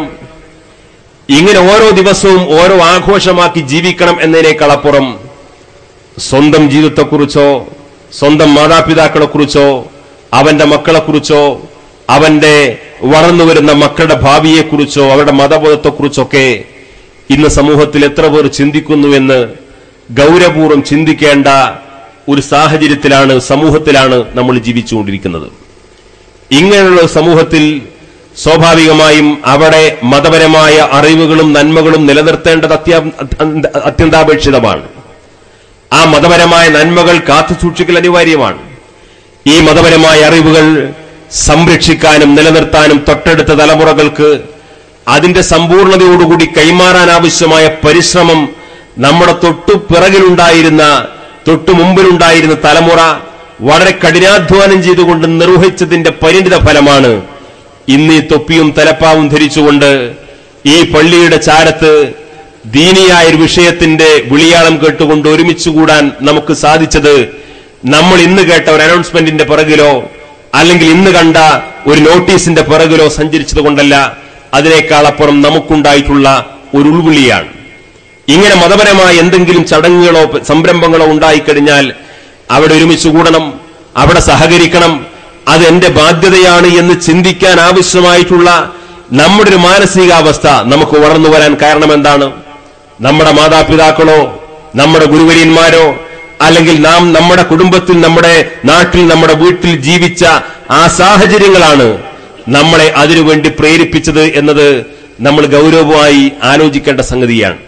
ഈ നന്മകളും ഈ സൗഹൃദപരമായ അന്തരീക്ഷവും ഈ മതപരമായ ഈ ചിട്ടയും ഈ ശിക്ഷണവുമൊക്കെ എന്റെ വരും തലമുറയിലും ലഭ്യമാകണം എന്ന ആ നിശ്ചയദാർഢ്യത്തോടുകൂടി ആത്മാർത്ഥമായ ആഗ്രഹത്തോടുകൂടി നമുക്കിടയിൽ ആരൊക്കെ എത്രത്തോളം അധ്വാനിക്കുന്നു പ്രവർത്തിക്കുന്നു എന്ന് നമ്മൾ ഓരോരുത്തരും സ്വയം ചോദിക്കേണ്ട ഒരു സന്ദർഭമാണിത്. പൊതുവെ ദീനീ പ്രവർത്തനങ്ങൾ എന്ന് പറഞ്ഞു കഴിഞ്ഞാൽ ഇന്നത്തെ സമൂഹത്തിന്റെ പുതിയ ചുറ്റുപാടുകളോടുള്ള ശരിക്കും ഒരു കലഹമാണ്. ഇന്നത്തെ ചുറ്റുപാടുകളോടുള്ള യുദ്ധപ്രഖ്യാപനമാണ്. കാരണം ചുറ്റുപാടുകൾ നമുക്കെതിരാണ്, സാഹചര്യങ്ങൾ നമുക്കെതിരാണ്. അപ്പൊ സ്വാഭാവികമായും ഇന്നത്തെ പുതിയ തലമുറ ദീനീ പ്രവർത്തനങ്ങൾ നടത്തുക എന്ന് പറഞ്ഞു കഴിഞ്ഞാൽ ഇന്നത്തെ സാഹചര്യങ്ങളോട്, ഇന്നത്തെ ചുറ്റുപാടുകളോട്, ഇന്നത്തെ പുതിയ പുതിയ ആ ചിന്താഗതികളോടുള്ള ഏറ്റവും വലിയ കലഹമാണ് ഈ കാലത്ത് നിർവഹിക്കപ്പെടേണ്ട ഒരു ദീനീ പ്രവർത്തനം എന്ന് പറഞ്ഞതിന്റെ യഥാർത്ഥ താല്പര്യം. അങ്ങനെ ദീനീ പ്രവർത്തനത്തിന്റെ മേഖലയിൽ ഒരുപറ്റം ചെറുപ്പക്കാർ എല്ലാ മഹല്ലുകളിലും എല്ലാ ഗ്രാമങ്ങളിലും വളർന്നുവരാൻ ആവശ്യമായിട്ടുള്ള പദ്ധതികൾ ആവിഷ്കരിക്കാനും നടപ്പിലാക്കാനുമുള്ള ഉത്തരവാദിത്വം നമ്മൾ ഇന്നത്തെ ഈ തലമുറയുടെ എന്റെ ബാധ്യതയാണ് എന്ന് തിരിച്ചറിഞ്ഞുകൊണ്ട് നമ്മൾ നിർവഹിച്ചിട്ടില്ലെങ്കിൽ സ്വാഭാവികമായും ഈ കേരളത്തെക്കാൾ, ഇന്ത്യയിലെ മുസ്ലിം സമൂഹത്തിന്റെ ചരിത്രത്തെക്കാൾ ഇതിനേക്കാൾ അഭിമാനകരമായ ചരിത്രം പറയാറുള്ള യൂറോപ്പിലെ സ്പെയിനിന്റെയും ബഗ്ദാദിന്റെയും അതേപോലെയുള്ള മുസ്ലിം ലോകരാഷ്ട്രങ്ങളുടെയൊക്കെ നൂറ്റാണ്ടുകളുടെ അഭിമാനകരമായ ചരിത്രം പറയാറുള്ള പ്രദേശങ്ങളിലൊക്കെ അക്കാലത്ത് മുസ്ലിം സമൂഹത്തിന് വീഴ്ച സംഭവിച്ച ആ മുസ്ലിം സമൂഹത്തിന്റെ ചരിത്രത്തിലൊക്കെ വലിയ അട്ടിമറി ഉണ്ടാകാനുള്ള കാരണം എന്താണ് എന്ന ചോദ്യത്തിന്റെ ലളിതമായ ഉത്തരം തലമുറകളിലൂടെ കൈമാറ്റം ചെയ്യപ്പെട്ടു വന്ന ദീനിന്റെ സംസ്കൃതിയെ മുറുകെ പിടിച്ചുകൊണ്ട് ജീവിക്കാനും തൊട്ടടുത്ത തലമുറക്ക് അത് കൈമാറാൻ ആവശ്യമായ ഉത്തരവാദിത്വം നിർവഹിക്കുന്നതിൽ സാമ്പത്തികമായ താല്പര്യങ്ങളുടെ ഭാഗമായി, അധികാരത്തിന്റെ താല്പര്യങ്ങളുടെ ഭാഗമായി, സുഖലോനുഭതിയുടെ പിറകെ സഞ്ചരിച്ചതിന്റെ ഭാഗമായി അവരൊക്കെ അതിൽ നിന്ന് താല്പര്യം കാണിക്കാതെ ഈ നിക്ഷിപ്തമായ താല്പര്യങ്ങളുടെ പിറകെ സഞ്ചരിച്ചതിന്റെ ഫലമായി ഈ നന്മകൾ തൊട്ടടുത്ത തലമുറക്ക് കൈമാറുന്ന കാര്യത്തിൽ ഇവർക്കുണ്ടായ നിസ്സംഗതയും അലംഭാവവുമാണ് പിൽക്കാലത്തെ തലമുറകൾക്കിടയിൽ പരിശുദ്ധമായ ദീനിന്റെ ഈ സംസ്കാരവും സംസ്കൃതിയും ആ പ്രദേശങ്ങളിലൊക്കെ നശിക്കപ്പെട്ടു പോയത് എന്ന് തിരിച്ചറിയാൻ നാം ഈ സമയം കണ്ടെത്തണം. ഞാൻ പറഞ്ഞു വരുന്ന കാര്യം, ഇങ്ങനെയുള്ള ഓരോ തലമുറകൾ മാറി മാറി വരുമ്പോഴും ആ തലമുറകൾക്കിടയിൽ ദീനിന്റെ യഥാർത്ഥ രൂപമായ അതിന്റെ വിശ്വാസപരമായും കർമ്മപരമായും ഒരു സമുദായം മുന്നോട്ട് പോകേണ്ട വഴികളെക്കുറിച്ച് മാർഗദർശനം നൽകുവാനും അത് കൈമാറ്റം ചെയ്യാനും പ്രാഥമിക തലം മുതൽ ദീനിയായ പഠനങ്ങളും ഗവേഷണങ്ങളും അന്വേഷണങ്ങളും നടത്തുവാനും അതനുസരിച്ചുകൊണ്ട് ഒരു സമൂഹത്തെ വളർത്താൻ ആവശ്യമായ ഉത്തരവാദിത്വം വളരെ ഭംഗിയായി നിർവഹിച്ചതിന്റെ പരിണിത ഫലമാണ് ഒരർത്ഥത്തിൽ കേരളത്തിലെ മുസ്ലിം സമൂഹം നേടിയെടുത്തിട്ടുള്ള ഇന്ന് കാണുന്ന ഈ നന്മകൾ എന്ന് ഒരിക്കലും നമുക്ക് നിഷേധിക്കാൻ സാധിക്കില്ല. നാം മനസ്സിലാക്കണം, കേരളത്തിലെ മുസ്ലിം സമൂഹത്തിന്റെ ചരിത്രവും കേരളത്തിന് പുറത്തുള്ള ഇന്ത്യ രാജ്യത്തിന്റെ വിവിധങ്ങളായ പ്രദേശങ്ങളിലെ മുസ്ലിം സമൂഹത്തിന്റെ ചരിത്രം പരിശോധിച്ചു നോക്കിയാൽ നമ്മളെക്കാൾ അഭിമാനകരമായ ചരിത്രം പറയാൻ സാധിക്കുന്ന രാജ്യങ്ങൾ അതേപോലെ ചക്രവർത്തിമാർ, രാജവംശങ്ങൾ ഇന്ത്യ രാജ്യം ഭരിച്ചിട്ടുണ്ട്. കേരളത്തിൽ ഒരുപക്ഷെ മലബാറിൽ നമ്മൾ ഇന്ന് കേരളം എന്ന് പറയുന്ന ഈ ഭൂപ്രദേശത്ത് ഒരുപക്ഷെ ഒരു മുസ്ലിം രാജഭരണത്തിന്റെ പാരമ്പര്യമെന്നും പറയാൻ സാധിക്കില്ല. അറക്കൽ രാജവംശം പോലെയുള്ള നാമമാത്രമായ ചില മുസ്ലിം രാജവംശങ്ങളുടെ സാന്നിധ്യം മാറ്റി നിർത്തിക്കഴിഞ്ഞാൽ ഇവിടെ ഹിന്ദുവും മുസ്ലിമും ക്രിസ്ത്യാനിയും മതമുള്ളവനും മതമില്ലാത്തവരുമൊക്കെ അവിടുത്തെ ജീവിത സാഹചര്യങ്ങൾ ഉൾക്കൊണ്ടുകൊണ്ട് അവരവരുടെ മതവിശ്വാസവും സംസ്കാരവും മുറുകെ പിടിച്ചുകൊണ്ട് ജീവിക്കാൻ ഇവിടുത്തെ പണ്ഡിതന്മാരുടെ ആഹ്വാനവും താക്കീതിനും വിധേയമായി ജീവിക്കാൻ, അവരുടെ ശിക്ഷണത്തോടുകൂടി ജീവിക്കാൻ അവർക്ക് സൗഭാഗ്യം സിദ്ധിച്ചു എന്നതിനേക്കാളപ്പുറം മറ്റൊരു പാരമ്പര്യവും ഇവിടെ അവകാശപ്പെടാൻ സാധിക്കില്ല. പക്ഷേ അങ്ങ് ഉത്തരേന്ത്യയിലേക്ക് ചെന്നു കഴിഞ്ഞാൽ നൂറ്റാണ്ടുകളുടെ മുസ്ലിം ഭരണപാരമ്പര്യം അവിടെ കണ്ടെത്താൻ സാധിക്കും. നൂറ്റാണ്ടുകളുടെ ഭരണപാരമ്പര്യമാണ്. മുഗൾ രാജവംശത്തെ പോലെയുള്ള, ഖിൽജി രാജവംശത്തെ പോലെയുള്ള, തുഗക് രാജവംശത്തെ പോലെയുള്ള, ലോധി രാജവംശത്തെ പോലെയുള്ള ഒരുപറ്റം മുസ്ലിം രാജവംശങ്ങൾ നൂറ്റാണ്ടുകളോളം ഈ രാജ്യത്തിന് നേതൃത്വം കൊടുത്തു. അവർ കേവലം മുസ്ലിം നാമധാരികൾ മാത്രമായിരുന്നില്ല. ഇസ്ലാമിക വൈജ്ഞാനികമായ സേവനങ്ങൾക്ക് അവരുടെ ഖജനാവിൽ നിന്ന് എത്രയോ തുക ചെലവഴിച്ച, അതിനുവേണ്ടി വലിയ പ്രോത്സാഹനങ്ങൾ ചെയ്ത ആളുകൾ, രാജകൊട്ടാരത്തിൽ പണ്ഡിതന്മാരെ ക്ഷണിച്ചിരുത്തിക്കൊണ്ട് ദീനീ വിജ്ഞാനങ്ങൾക്ക് പ്രോത്സാഹനം നടത്തിയ പണ്ഡിതന്മാർ, ഒരുപാട് പള്ളികളും ആ കാലത്തുള്ള മദ്രസകൾ എന്ന് പറഞ്ഞാൽ ഇന്നത്തെ യൂണിവേഴ്സിറ്റികൾക്ക് സമാനമാണ്. ഉന്നതന്മാരായ പണ്ഡിതന്മാർക്ക് പഠിക്കാനും ഗവേഷണം നടത്തുവാനും അവരുടെ രാജകൊട്ടാരത്തിൽ നിന്ന്, രാജാവിന്റെ ഖജനാവിൽ നിന്ന് അങ്ങനെ വലിയ തുക അനുവദിച്ചുകൊണ്ട് ദീനീ വിജ്ഞാനങ്ങൾക്കും ദീനീ പ്രബോധനങ്ങൾക്കുമൊക്കെ വലിയ പ്രോത്സാഹനം നൽകിയിട്ടുള്ള ഒട്ടേറെ മുസ്ലിം രാജാക്കന്മാർ നമ്മുടെ രാജ്യത്ത് കടന്നുപോയി. എന്താണ് അവിടുത്തെ ഇന്നത്തെ അവസ്ഥ? ആ രാജാക്കന്മാർ നിർമ്മിക്കപ്പെട്ട പള്ളികൾ ഒരു ചരിത്രത്തിന്റെ സ്മാരകമെന്നോണം ഇന്നും അവിടെയുണ്ട്. ഒരുപാട് പള്ളികൾ, ഒരുപാട് സ്മാരകങ്ങൾ, അവരുടെ ജന്മസ്ഥലമെന്നും അവരുടെ മരണസ്ഥലമെന്നും പറഞ്ഞുകൊണ്ട് അവരുടെ കബറിടവും അതേപോലെ അവരുടെ ഒരുപാട് സ്മാരകങ്ങളായി ഉത്തരേന്ത്യയിലെ പ്രാന്തപ്രദേശങ്ങളിലൂടെ സഞ്ചരിച്ചാൽ കാണാൻ സാധിക്കും. അവരുണ്ടാക്കിയിട്ടുള്ള ആ നന്മകളെ മുറുകെ പിടിച്ചുകൊണ്ട് ജീവിക്കാൻ സന്നദ്ധരായിട്ടുള്ള ഒരു സമുദായത്തെ മാത്രം അവിടെയൊന്നും കാണുന്നില്ല. അവിടെ മുസ്ലിങ്ങളുണ്ട്. ഇന്ന് അവിടെയും ലക്ഷക്കണക്കിന് മുസ്ലിങ്ങളുണ്ട്. ഒരുപക്ഷെ കേരളത്തിൽ എത്ര മുസ്ലിങ്ങളുണ്ടോ അതിനേക്കാൾ എത്രയോ മടങ്ങ് മുസ്ലിം ജനസംഖ്യയുള്ള പ്രദേശങ്ങൾ ആ ഭാഗങ്ങളിലൊക്കെ ഉണ്ട്. പക്ഷേ അവർ നൂറ്റാണ്ടുകളായി കൈമാറ്റം ചെയ്യപ്പെട്ട് കൊണ്ടുവന്നിട്ടുള്ള ദീനിന്റെ പാരമ്പര്യമോ ദീനിന്റെ സംസ്കാരമോ ആ സംസ്കൃതി മുറുകെ പിടിച്ചുകൊണ്ട് ജീവിക്കുന്ന, ഇസ്ലാമിന്റെ സ്വഭാവ വിശുദ്ധിയോടുകൂടി ജീവിക്കുന്ന ഒരു തലമുറയല്ല, ഒരു പ്രദേശത്തെ, ഒരു നഗരത്തെ പോലും കണ്ടെത്താൻ സാധിക്കില്ല. എന്താണ് കാരണം?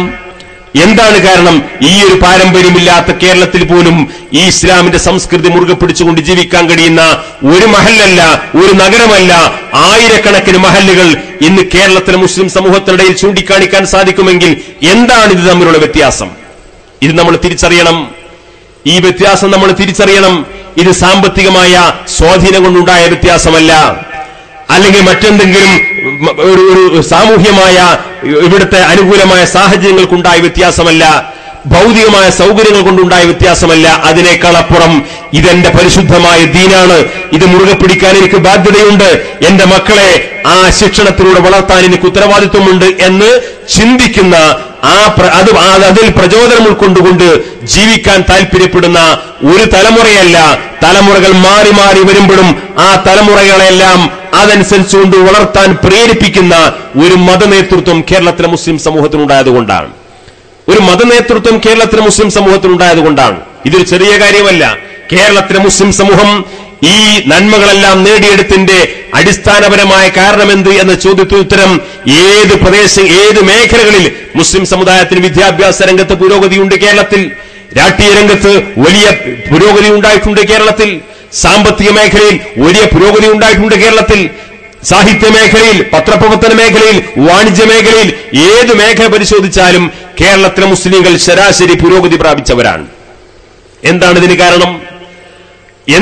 കാരണം? അടിസ്ഥാനപരമായി എന്റെ സമുദായം എന്ന് ചിന്തിക്കാൻ പ്രേരിപ്പിക്കുന്ന മതബോധമുള്ള ഒരു തലമുറയെ ഇവിടെ നിലനിർത്താൻ സാധിച്ചു എന്നുള്ളതാണ്. എന്റെ സമുദായം എന്ന് ചിന്തിക്കുന്ന ഒരു തലമുറയെ ഇവിടെ നിലനിർത്താൻ സാധിച്ചു എന്നുള്ളതാണ്. ഒരാൾക്ക് മതപരമായ ബോധമൊന്നുമില്ല, പക്ഷേ ഒരുപാട് വിദ്യാഭ്യാസം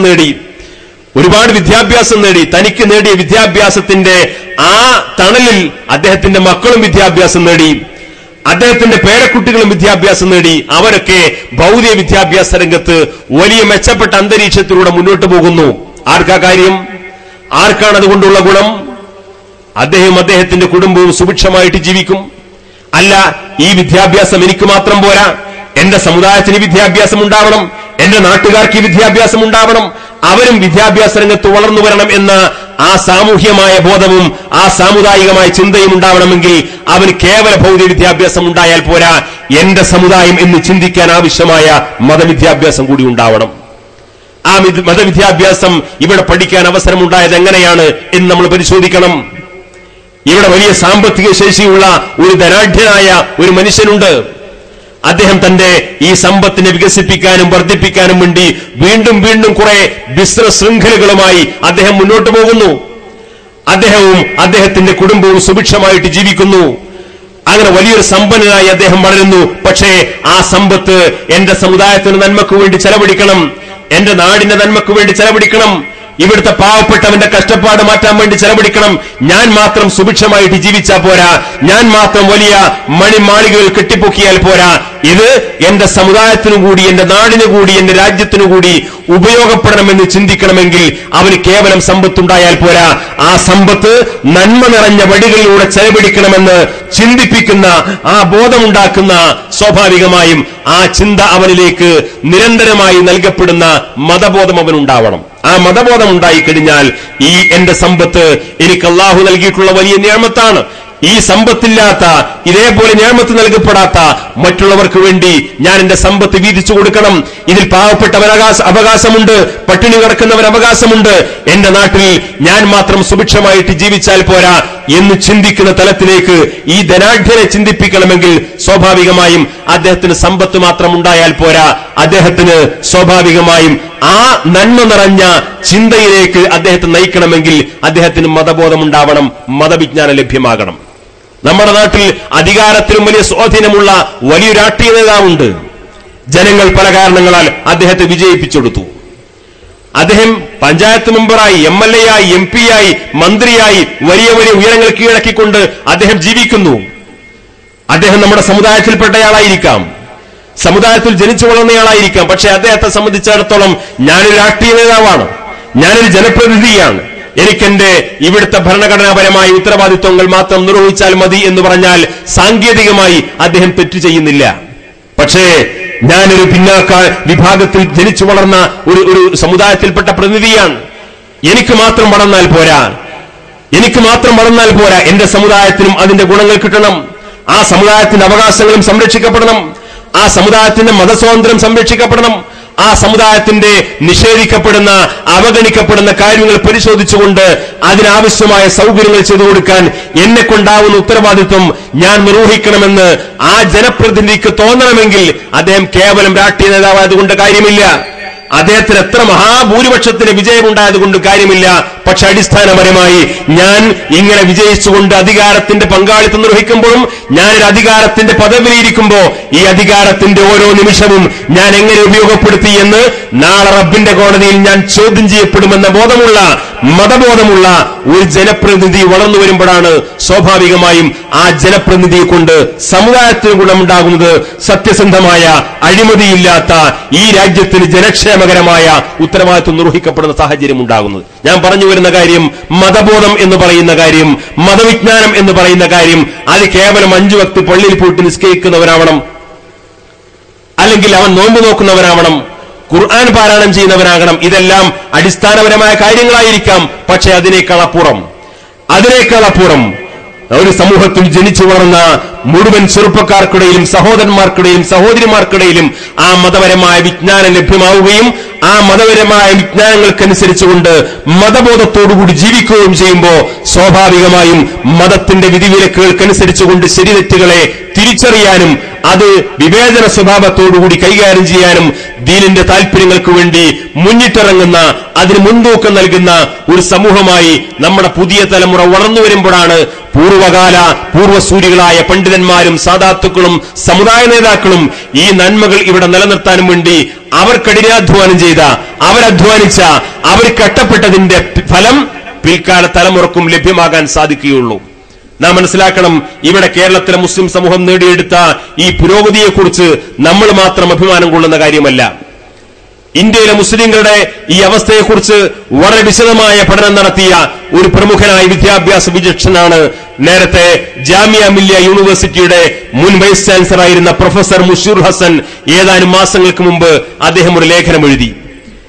ആ ലേഖനത്തിൽ അദ്ദേഹത്തിന്റെ പ്രധാനപ്പെട്ട ചർച്ചാ വിഷയം ഇന്ത്യയിലെ മുസ്ലിം സമുദായത്തിന്റെ വളർച്ചയെക്കുറിച്ചും പുരോഗതിയെക്കുറിച്ചായിരുന്നു. വളരെ അപൂർവം സമയങ്ങളിൽ മാത്രം കേരളത്തിൽ വന്നിട്ടുള്ള, എന്നാൽ പൊതുവായി ഇന്ത്യയിലെ മുസ്ലിങ്ങളെ കുറിച്ചൊക്കെ നന്നായി അന്വേഷണം നടത്തി പഠനം നടത്തിയിട്ടുള്ള അദ്ദേഹം പറഞ്ഞു, ഇന്ത്യയിലെ മുസ്ലിങ്ങളെ കുറിച്ച് പരിശോധിക്കുമ്പോൾ കേരളത്തിലെ മുസ്ലിങ്ങൾ വേറിട്ട് നിൽക്കുന്ന ഒരു വിഭാഗമാണ്. അദ്ദേഹം മലയാളിയല്ല. കേരളത്തിലെ ഒരു സംഘടനയോടോ നേതാക്കളോടോ പ്രത്യേകമായി ഒരു കടപ്പാടുണ്ടാകേണ്ട ആൾ പോലുമല്ല. ഇന്ത്യയിലെ മുസ്ലിങ്ങൾ പൊതുവായി വിലയിരുത്തപ്പെടുമ്പോൾ കേരളത്തിലെ മുസ്ലിങ്ങൾ ഒരു വേറിട്ട് നിൽക്കുന്ന വിഭാഗമാണ്. അതിന് അദ്ദേഹം കാരണം പറഞ്ഞു, കേരളത്തിലെ മുസ്ലിങ്ങൾ എന്ന് പറഞ്ഞു കഴിഞ്ഞാൽ അവർ എല്ലാ മേഖലയിലും പുരോഗതി നേടിയവരാണ്. പക്ഷേ ആ എല്ലാ മേഖലയിലും ശരാശരി പുരോഗതി നേടിയപ്പോഴും അവര് എന്റെ സമുദായം എന്ന് ചിന്തിക്കുന്ന ഒരു പ്രത്യേക പരിതസ്ഥിതിയുള്ള ആളുകളാണ്. എന്റെ സമുദായം എന്ന് ചിന്തിക്കുന്ന ആളുകൾ, സ്വന്തം സമുദായത്തെക്കുറിച്ച് ആത്മാഭിമാനം കൊള്ളുന്ന ആളുകൾ. എന്നിട്ട് അദ്ദേഹം അതിന് നമുക്കൊക്കെ മനസ്സിലാക്കാവുന്ന ഒരു ലളിതമായ ഉദാഹരണം പറഞ്ഞു. കേരളത്തിലെ ധാരാളം മുസ്ലിങ്ങൾ ഗൾഫിലേക്ക് വിവിധ ജോലികൾക്ക് പോകുന്നവരാണ്. ധാരാളം മുസ്ലിം ചെറുപ്പക്കാർ ഗൾഫിലേക്ക് ജോലിക്ക് പോകുന്നവരാണ്. ആ ഗൾഫിലേക്ക് പോകുന്ന ആളുകളിൽ 95% ആളുകളും തന്റെ വീട്ടിലെ, തന്റെ കുടുംബത്തിലെ വളരെ പ്രയാസകരമായ സാമ്പത്തിക പ്രതിസന്ധി പരിഹരിക്കാനും കഷ്ടപ്പാട് തീർക്കാനും പോകുന്നവരാണ്. വലിയ വിദ്യാഭ്യാസം നേടി, നല്ല യോഗ്യത നേടി, നാട്ടിൽ തന്നെ മെച്ചപ്പെട്ട ജോലിയും സുഖസൗകര്യങ്ങളോട് ജീവിക്കാനുള്ള അവസ്ഥയുള്ളവരൊന്നും കൂടുതൽ ഗൾഫിലേക്ക് പോകാറില്ല. ഇദ്ദേഹം പറയുന്നു, വളരെ കഷ്ടപ്പെടുന്ന പ്രയാസം അനുഭവിക്കുന്ന ആളുകളാണ് കേരളത്തിലെ നിന്ന് ഗൾഫിലേക്ക് പോകുന്ന 95% വരുന്ന ചെറുപ്പക്കാർ. ഈ ചെറുപ്പക്കാരൻ ഗൾഫിൽ പോകുന്നു, അവരവരുടെ യോഗ്യതക്കനുസരിച്ചുകൊണ്ട് അവരവിടെ ജോലി നേടുന്നു. ആ ജോലി നേടിക്കഴിഞ്ഞാൽ അവർ 4-5 മാസം ശമ്പളം വാങ്ങി തുടങ്ങുമ്പോഴേക്ക് അവൻ നാട്ടിലേക്ക് വിളിക്കുന്നു. അവന്റെ അടിസ്ഥാനപരമായ പ്രശ്നം എന്താണ്? അവന് ഒരു കൊച്ചു കൂരയുണ്ടാക്കണം, അവന്റെ സഹോദരിയുടെ കല്യാണം കഴിക്കണം, അല്ലെങ്കിൽ സഹോദരിയെ കല്യാണം കഴിച്ചതിന്റെ കടബാധ്യതകൾ തീർക്കണം. ഇതേപോലെയുള്ള ഒരു മനുഷ്യൻ നേരിടുന്ന അടിസ്ഥാനപരമായ സാമ്പത്തിക പ്രതിസന്ധി പരിഹരിക്കാനാണ് ഈ ചെറുപ്പക്കാരൻ ഗൾഫിൽ പോകുന്നത്. അവിടെ എത്തി 4-5 മാസം അവന് ശമ്പളം കിട്ടിത്തുടങ്ങുമ്പോഴേക്ക് ആ ചെറുപ്പക്കാരൻ നാട്ടിലേക്ക് വിളിച്ചു പറയുന്നു, ഇനി നമ്മുടെ ആ കടബാധ്യതകൾ കുറച്ച് തീർക്കാൻ തുടങ്ങാം, പെങ്ങൾക്ക് ഇനി ഒരു കല്യാണാലോചന ആരംഭിക്കാൻ സമയമായിട്ടുണ്ട്. അവനവന്റെ ഏത് പ്രശ്നങ്ങൾക്ക് വേണ്ടിയിട്ടാണ് പോയത്, ആ പ്രശ്നങ്ങൾ മെല്ലെ മെല്ലെ പരിഹരിക്കാൻ തുടങ്ങുന്നു. പക്ഷേ ആ പ്രശ്നങ്ങൾ പരിഹരിക്കാൻ തുടങ്ങുമ്പോൾ തന്നെ ആ ചെറുപ്പക്കാരൻ പറയുന്ന മറ്റൊരു കാര്യമുണ്ട്. എന്റെ നാട്ടിലെ പള്ളിയിലേക്ക് എന്റെ ശമ്പളത്തിൽ നിന്ന് ഇത്ര വിഹിതം, എന്റെ നാട്ടിലെ മദ്രസയിലേക്ക്, എന്റെ നാട്ടിൽ പുനർനിർമ്മിക്കുന്ന പള്ളിയുടെ കാര്യത്തിലേക്ക് ഇത്ര രൂപ സംഭാവന, എന്റെ നാട്ടിലെ പാവപ്പെട്ട പെൺകുട്ടികളെ കല്യാണം കഴിക്കാനോ രോഗികൾക്കോ വേണ്ടി അവിടെ രൂപീകരിക്കപ്പെട്ടുള്ള റിലീഫ് കമ്മിറ്റിയിലേക്ക് എന്റെ വക ഇത്ര രൂപ എന്ന് പറയുന്ന ആ ഒരു സാമൂഹ്യ ബോധം കേരളത്തിലെ മുസ്ലിം ചെറുപ്പക്കാർക്കുണ്ടാകുന്നു.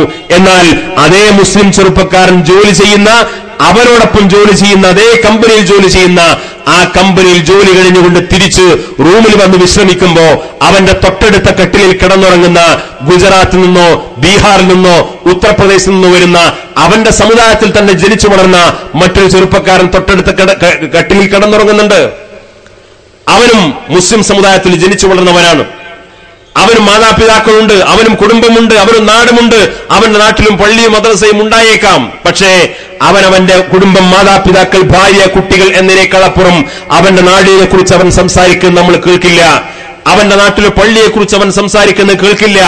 അവരുടെ നാട്ടിലെ മദ്രസയെ കുറിച്ച് സംസാരിക്കുന്നത് കേൾക്കില്ല.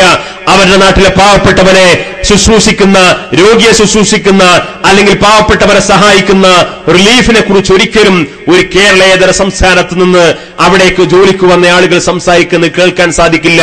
രണ്ടുപേരും ഒരേ കമ്പനിയിൽ ജോലി ചെയ്യുന്നു, ഒരേപോലെ ശമ്പളം വാങ്ങുന്നു, ഒരുമിച്ച് ഭക്ഷണം കഴിക്കുന്നു, ഒരേ ക്യാമ്പിൽ കടന്നുറങ്ങുന്നു, ഒരേ സുഹൃത്തുക്കളായിട്ട് ഒരുമിച്ച് അവർ ജീവിക്കുന്നു. പക്ഷേ ഒരാൾ തന്റെ മാതാപിതാക്കളെയും ഭാര്യ സന്താനങ്ങളെയും പരിചരിക്കുന്നതോടൊപ്പം തന്റെ സമുദായത്തോടും നാടിനെയും പള്ളിയെയും മദ്രസയെയും കുറിച്ച് ചിന്തിക്കാൻ അവർ സമയം കണ്ടെത്തുന്നു. എന്നാൽ അവന്റെ അതേ സമുദായത്തിൽ ജനിച്ചു വളർന്ന ഈ ഗുജറാത്തിൽ നിന്നും ബീഹാറിൽ നിന്നും കടന്നു വന്ന ഈ ചെറുപ്പക്കാരൻ ഒരിക്കലും അങ്ങനെ ഒരു കാര്യത്തെക്കുറിച്ച് സംസാരിക്കാറില്ല. ഇതിന്റെ കാരണം അവനെല്ലാം എന്റെ രാജ്യം, എന്റെ സമുദായം എന്ന് ചിന്തിക്കാൻ ആവശ്യമായ ബോധമുണ്ട്. എന്റെ സമുദായം എന്ന് ചിന്തിക്കാനുള്ള ബോധം അവൻ ഉണ്ടാക്കിക്കൊടുത്തത് മതബോധം ഉണ്ടായതുകൊണ്ടാണ്. ഈ മതബോധം അവൻ ഉണ്ടാക്കിക്കൊടുത്തത് മതവിജ്ഞാനം ലഭ്യമായതുകൊണ്ടാണ്. ഈ മതവിജ്ഞാനം ആ ചെറുപ്പക്കാരൻ ഉണ്ടാക്കിക്കൊടുത്തത് പ്രാഥമിക തലം മുതൽ തന്നെ ദീനീ വിജ്ഞാനം കേരളത്തിലെ മുസ്ലിം സമൂഹത്തിന് ഉണ്ടാക്കിക്കൊടുക്കാൻ വേണ്ടി കഠിനാധ്വാനം ചെയ്ത ഇവിടുത്തെ പണ്ഡിതന്മാരുടെയും ഉലമാക്കളുടെയും ഉമറാക്കളുടെയും കൂട്ടായ്മയോടുകൂടി കേരളത്തിലെ മുസ്ലിം സമുദായം കൈവരിച്ച നേട്ടമാണ്. എന്റെ പ്രിയപ്പെട്ട സഹോദരന്മാരെ, ഗൗരവപൂർവ്വം ചിന്തിക്കേണ്ടത്, ഇവിടെ ഒരുമിച്ച് കൂടിയിട്ടുള്ള കാരണവന്മാർ, രക്ഷിതാക്കൾ, ഗൗരവപൂർവ്വം നിങ്ങൾ ചിന്തിക്കേണ്ടത്, ഈ നാട്ടിൽ നമ്മൾ സുന്ദരമായ ഒരു പള്ളി ഇതാ പണിതിരിക്കുന്നു. ഇവിടെ മദ്രസ ഉണ്ടാവാം. ഇവിടെ ഇപ്പോഴുള്ള ജമാഅത്തുകൾക്ക് ധാരാളം ചെറുപ്പക്കാർ ഉൾപ്പെടെ ആളുകൾ ഒരുമിച്ച് കൂടുന്നുണ്ടാവാം. ഈ നാട്ടിൽ ദീനീ കാര്യങ്ങൾക്കൊക്കെ നേതൃത്വം കൊടുക്കാൻ ഉലമാക്കളുടെയും ഉമറാക്കളുടെയും ചെറുപ്പക്കാരുടെയും ഒക്കെ നല്ല സാന്നിധ്യം ഉണ്ടാവാം. പക്ഷേ നിങ്ങൾ ഈ പരിപാടി കഴിഞ്ഞ് സ്വസ്ഥമായി വീട്ടിലെത്തി ഒരു വെള്ള പേപ്പർ എടുത്ത് അതിൽ പെണ്ണെടുത്തുകൊണ്ട് എഴുതി വെക്കുക, ഇന്ന് നമ്മുടെ നാട്ടിലെ ദീനീ കാര്യങ്ങൾക്ക്, ഇവിടുത്തെ പള്ളിക്ക്, ഇവിടുത്തെ മദ്രസകൾക്ക്, ഇവിടുത്തെ നല്ല കാര്യങ്ങൾക്ക് നേതൃത്വം കൊടുക്കാൻ കഴിയുന്ന ആളുകൾ ആരൊക്കെയാണ്? വളരെ പെട്ടെന്ന് 10, 25, 30 പേരുകൾ നിങ്ങൾ എഴുതി വെക്കും. വളരെ പെട്ടെന്ന് എഴുതി വെക്കും. ആ പേപ്പർ ഒന്ന് മറിച്ചു വെച്ചുകൊണ്ട് 5 വർഷം കഴിഞ്ഞാൽ ഇവരെന്ന് നിർവഹിക്കുന്നതിനേക്കാൾ കൂടുതലൊന്നും ചെയ്യേണ്ടതില്ല. അവരെ നിർവഹിക്കുന്ന ആ നന്മയെങ്കിലും നിർവഹിക്കാൻ കഴിയുന്ന മറ്റൊരു 25 ആളുടെ പേര് നിങ്ങൾ ആ പേപ്പറിന്റെ മറുഭാഗത്ത് എഴുതാൻ ശ്രമിച്ചു നോക്കൂ. ആദ്യം എഴുതിയതിൽ നിന്ന് ഒരാൾ പോലും വരാതെ മറ്റൊരു 25 ആളുകൾ, ആ ചെറുപ്പക്കാർ നമ്മുടെ ഇടയിൽ ജീവിച്ചുകൊണ്ടിരിക്കുന്നുണ്ട്, അവരിന്ന് പഠിക്കുന്നുണ്ട്, അവരിന്ന് വിദ്യാഭ്യാസം നേടുന്നുണ്ട്, നമുക്കിടയിലൂടെ ജീവിച്ചുകൊണ്ടിരിക്കുന്ന ചെറുപ്പക്കാരാണ്. അവരിൽ നിന്ന് മറ്റൊരു 25 ആൾ നാളെ നമ്മുടെ പള്ളിയുടെ കാര്യങ്ങൾ ശ്രദ്ധിക്കാൻ, മദ്രസയുടെ കാര്യങ്ങൾ ശ്രദ്ധിക്കാൻ, നാട്ടിലെ ദീനീയായ വിഷയങ്ങൾക്ക് നേതൃത്വം കൊടുക്കാൻ, ഈ ഉമ്മത്തിന്റെ സകലമായ കാര്യങ്ങൾക്കും സംരക്ഷണം കൊടുക്കാനും പ്രോത്സാഹിപ്പിക്കാനും ദീനീയായ നന്മകളാർന്ന കാര്യങ്ങൾക്ക് പ്രചോദനം നൽകാനും കഴിയുന്ന മറ്റൊരു 25 പേര് നിങ്ങൾ എഴുതാൻ ശ്രമിച്ചു നോക്ക്. ആ എണ്ണം പൂർത്തീകരിക്കാൻ എത്രത്തോളം നമുക്ക് സമയമെടുക്കേണ്ടി വരുന്നോ അത്രത്തോളം വലിയ ധാർമ്മിക പ്രതിസന്ധി നമ്മുടെ സ്വന്തം നാടും നമ്മുടെ സ്വന്തം വീടും നമ്മുടെ സ്വന്തം മഹല്ലും അനുഭവിച്ചുകൊണ്ടിരിക്കുന്നു എന്നത് ഗൗരവമായി ഇന്ന് നമ്മൾ ചിന്തിക്കേണ്ടതാണ്. ഇത്രയും കാലം സുഖസൗകര്യങ്ങളോടുകൂടി അഭിമാനത്തോടുകൂടി നമുക്ക് ജീവിക്കാൻ സാധിച്ചത് നമ്മുടെ ആരുടെയും മഹത്വം കൊണ്ടല്ല, നമ്മുടെ പൂർവികരായ ആളുകൾ അധ്വാനിച്ചതിന്റെ ഫലമാണ്. അവർ കഷ്ടപ്പെട്ടതിന്റെ ഫലമാണ്. അവർ പട്ടിണി കിടന്നതിന്റെ ഫലമാണ്. അവർ രാവും പകലും അധ്വാനിച്ചുകൊണ്ട് മദ്രസകളും പള്ളികളും കെട്ടിപ്പൊക്കാനും അതിന്റെ നന്മകൾക്ക് വേണ്ടി അധ്വാനിക്കാനും കഷ്ടപ്പെട്ടതിന്റെ ഫലമാണ് നമ്മൾ ഇന്ന് അനുഭവിച്ചുകൊണ്ടിരിക്കുന്നത്. നമുക്കിന്ന് ത്യാഗം ചെയ്യേണ്ടതില്ല. ഇന്ന് സാമ്പത്തികമായ സൗകര്യങ്ങൾ നമ്മുടെ മുമ്പിലുണ്ട്. വിദ്യാസമ്പന്നരായ ഒരുപാട് ചെറുപ്പക്കാർ നമ്മുടെ മുമ്പിലുണ്ട്. എല്ലാ സൗകര്യങ്ങളും അനുകൂലമാണ്. പക്ഷേ നമ്മളാരും അധ്വാനിക്കാൻ തയ്യാറല്ല. നമ്മൾ കർമ്മരംഗത്ത് സജീവമാകാൻ തയ്യാറല്ല. അതുകൊണ്ട് ഇവിടെ ഇന്ന് ഉദ്ഘാടനം ചെയ്യപ്പെട്ട ഇസ്ലാമിക് സെന്ററിന്റെ ഭാരവാഹികളായ എന്റെ സഹപ്രവർത്തകർ ഉൾപ്പെടെയുള്ള ആളുകളോട് വളരെ വിനയപൂർവ്വം പറയാനുള്ളത്, ഈ നാട്ടിലെ മുഴുവൻ ചെറുപ്പക്കാരെയും, ഈ നാട്ടിലെ മുഴുവൻ വിദ്യാർത്ഥികളെയും അവരെ മുഴുവനും ഒരുമിച്ച് കൂട്ടാനും ദീനിന്റെ നന്മകൾക്ക് വേണ്ടി പ്രവർത്തിക്കുന്നതിൽ പങ്കാളികളാക്കാൻ സാധിക്കുന്ന രീതിയിലുള്ള ഒരു ശക്തമായ കൂട്ടായ്മക്ക് തുടക്കം കുറിക്കുന്നത് കൂടിയാവണം നമ്മുടെ ഈ ഓഫീസ് ഇസ്ലാമിക് സെന്റർ എന്ന് പറയുന്നത്. കാരണം അങ്ങനെയുള്ള ഈ ചെറുപ്പക്കാരെ നമുക്കിടയിൽ പങ്കാളികളാക്കി നമ്മുടെ നല്ല നന്മ നിറഞ്ഞ പ്രവർത്തനങ്ങളിൽ പങ്കാളികളാക്കിക്കൊണ്ട് മുന്നോട്ട് പോയിട്ടില്ലെങ്കിൽ വലിയ അപകടകരമായ ഭാവിയാണ് നമ്മളെ കാത്തിരിക്കുന്നത് എന്ന് നമ്മൾ കാണാതിരുന്നുകൂടാ. പ്രതിസന്ധികൾ നമ്മൾ സാധാരണ പ്രസംഗങ്ങളിലും ചർച്ചകളിലും ഒക്കെ പറയുന്നു. ഇന്ത്യ രാജ്യത്തെ മുസ്ലിങ്ങൾ വലിയ പ്രതിസന്ധി നേരിട്ടുകൊണ്ടിരിക്കുകയാണ്, ലോകത്തെ മുസ്ലിങ്ങൾ വലിയ പ്രതിസന്ധി നേരിട്ടുകൊണ്ടിരിക്കുകയാണ്. ഇത് ഇസ്ലാമിനോളം പ്രായമുള്ള ഒരു ഇസ്ലാമിനോളം പഴക്കമുള്ള ഒരു സാധാരണ പരാമർശങ്ങളാണ്. മുസ്ലിങ്ങളെ സംബന്ധിച്ചിടത്തോളം അവരെന്നും വെല്ലുവിളിയുണ്ട്, അവരെന്നും ശത്രുക്കളുണ്ട്, അവരെന്നും ഭീഷണിയുണ്ട്. അത് സ്വാഭാവികമാണ്. പക്ഷേ ഓരോ കാലഘട്ടത്തിലും വളർന്നു വരുന്ന ആ ഭീഷണികളെ ചെറുത്തു തോൽപ്പിക്കാനും അതിജയിക്കാനും മാത്രം നമ്മൾ ഓരോരുത്തരും സ്വയം കരുത്തു നേടുന്നുണ്ടോ എന്നാണ് നമ്മൾ പരിശോധിക്കേണ്ടത്. ശത്രുവിന്റെ വലിപ്പം ചർച്ച ചെയ്തുകൊണ്ട് കാര്യമില്ല, ശത്രുവിന്റെ അജണ്ടകൾ ചർച്ച ചെയ്തുകൊണ്ട് കാര്യമില്ല. ആ ശത്രുവിനെ അതിജയിക്കാൻ മാത്രം ഈമാനികമായ ബോധവും ശക്തിയും എനിക്ക് നേടിയെടുക്കാൻ സാധിക്കുന്നുണ്ടോ എന്നാണ് നമ്മൾ ഓരോരുത്തരും സ്വയം പരിശോധിക്കേണ്ടത്.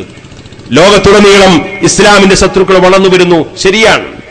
ഇന്ത്യ രാജ്യം ഇന്ന് ഭരിച്ചുകൊണ്ടിരിക്കുന്നത് തന്നെ ഇസ്ലാമിന്റെ ഏറ്റവും വലിയ ശത്രുവാണ്, അതും ശരിയാണ്.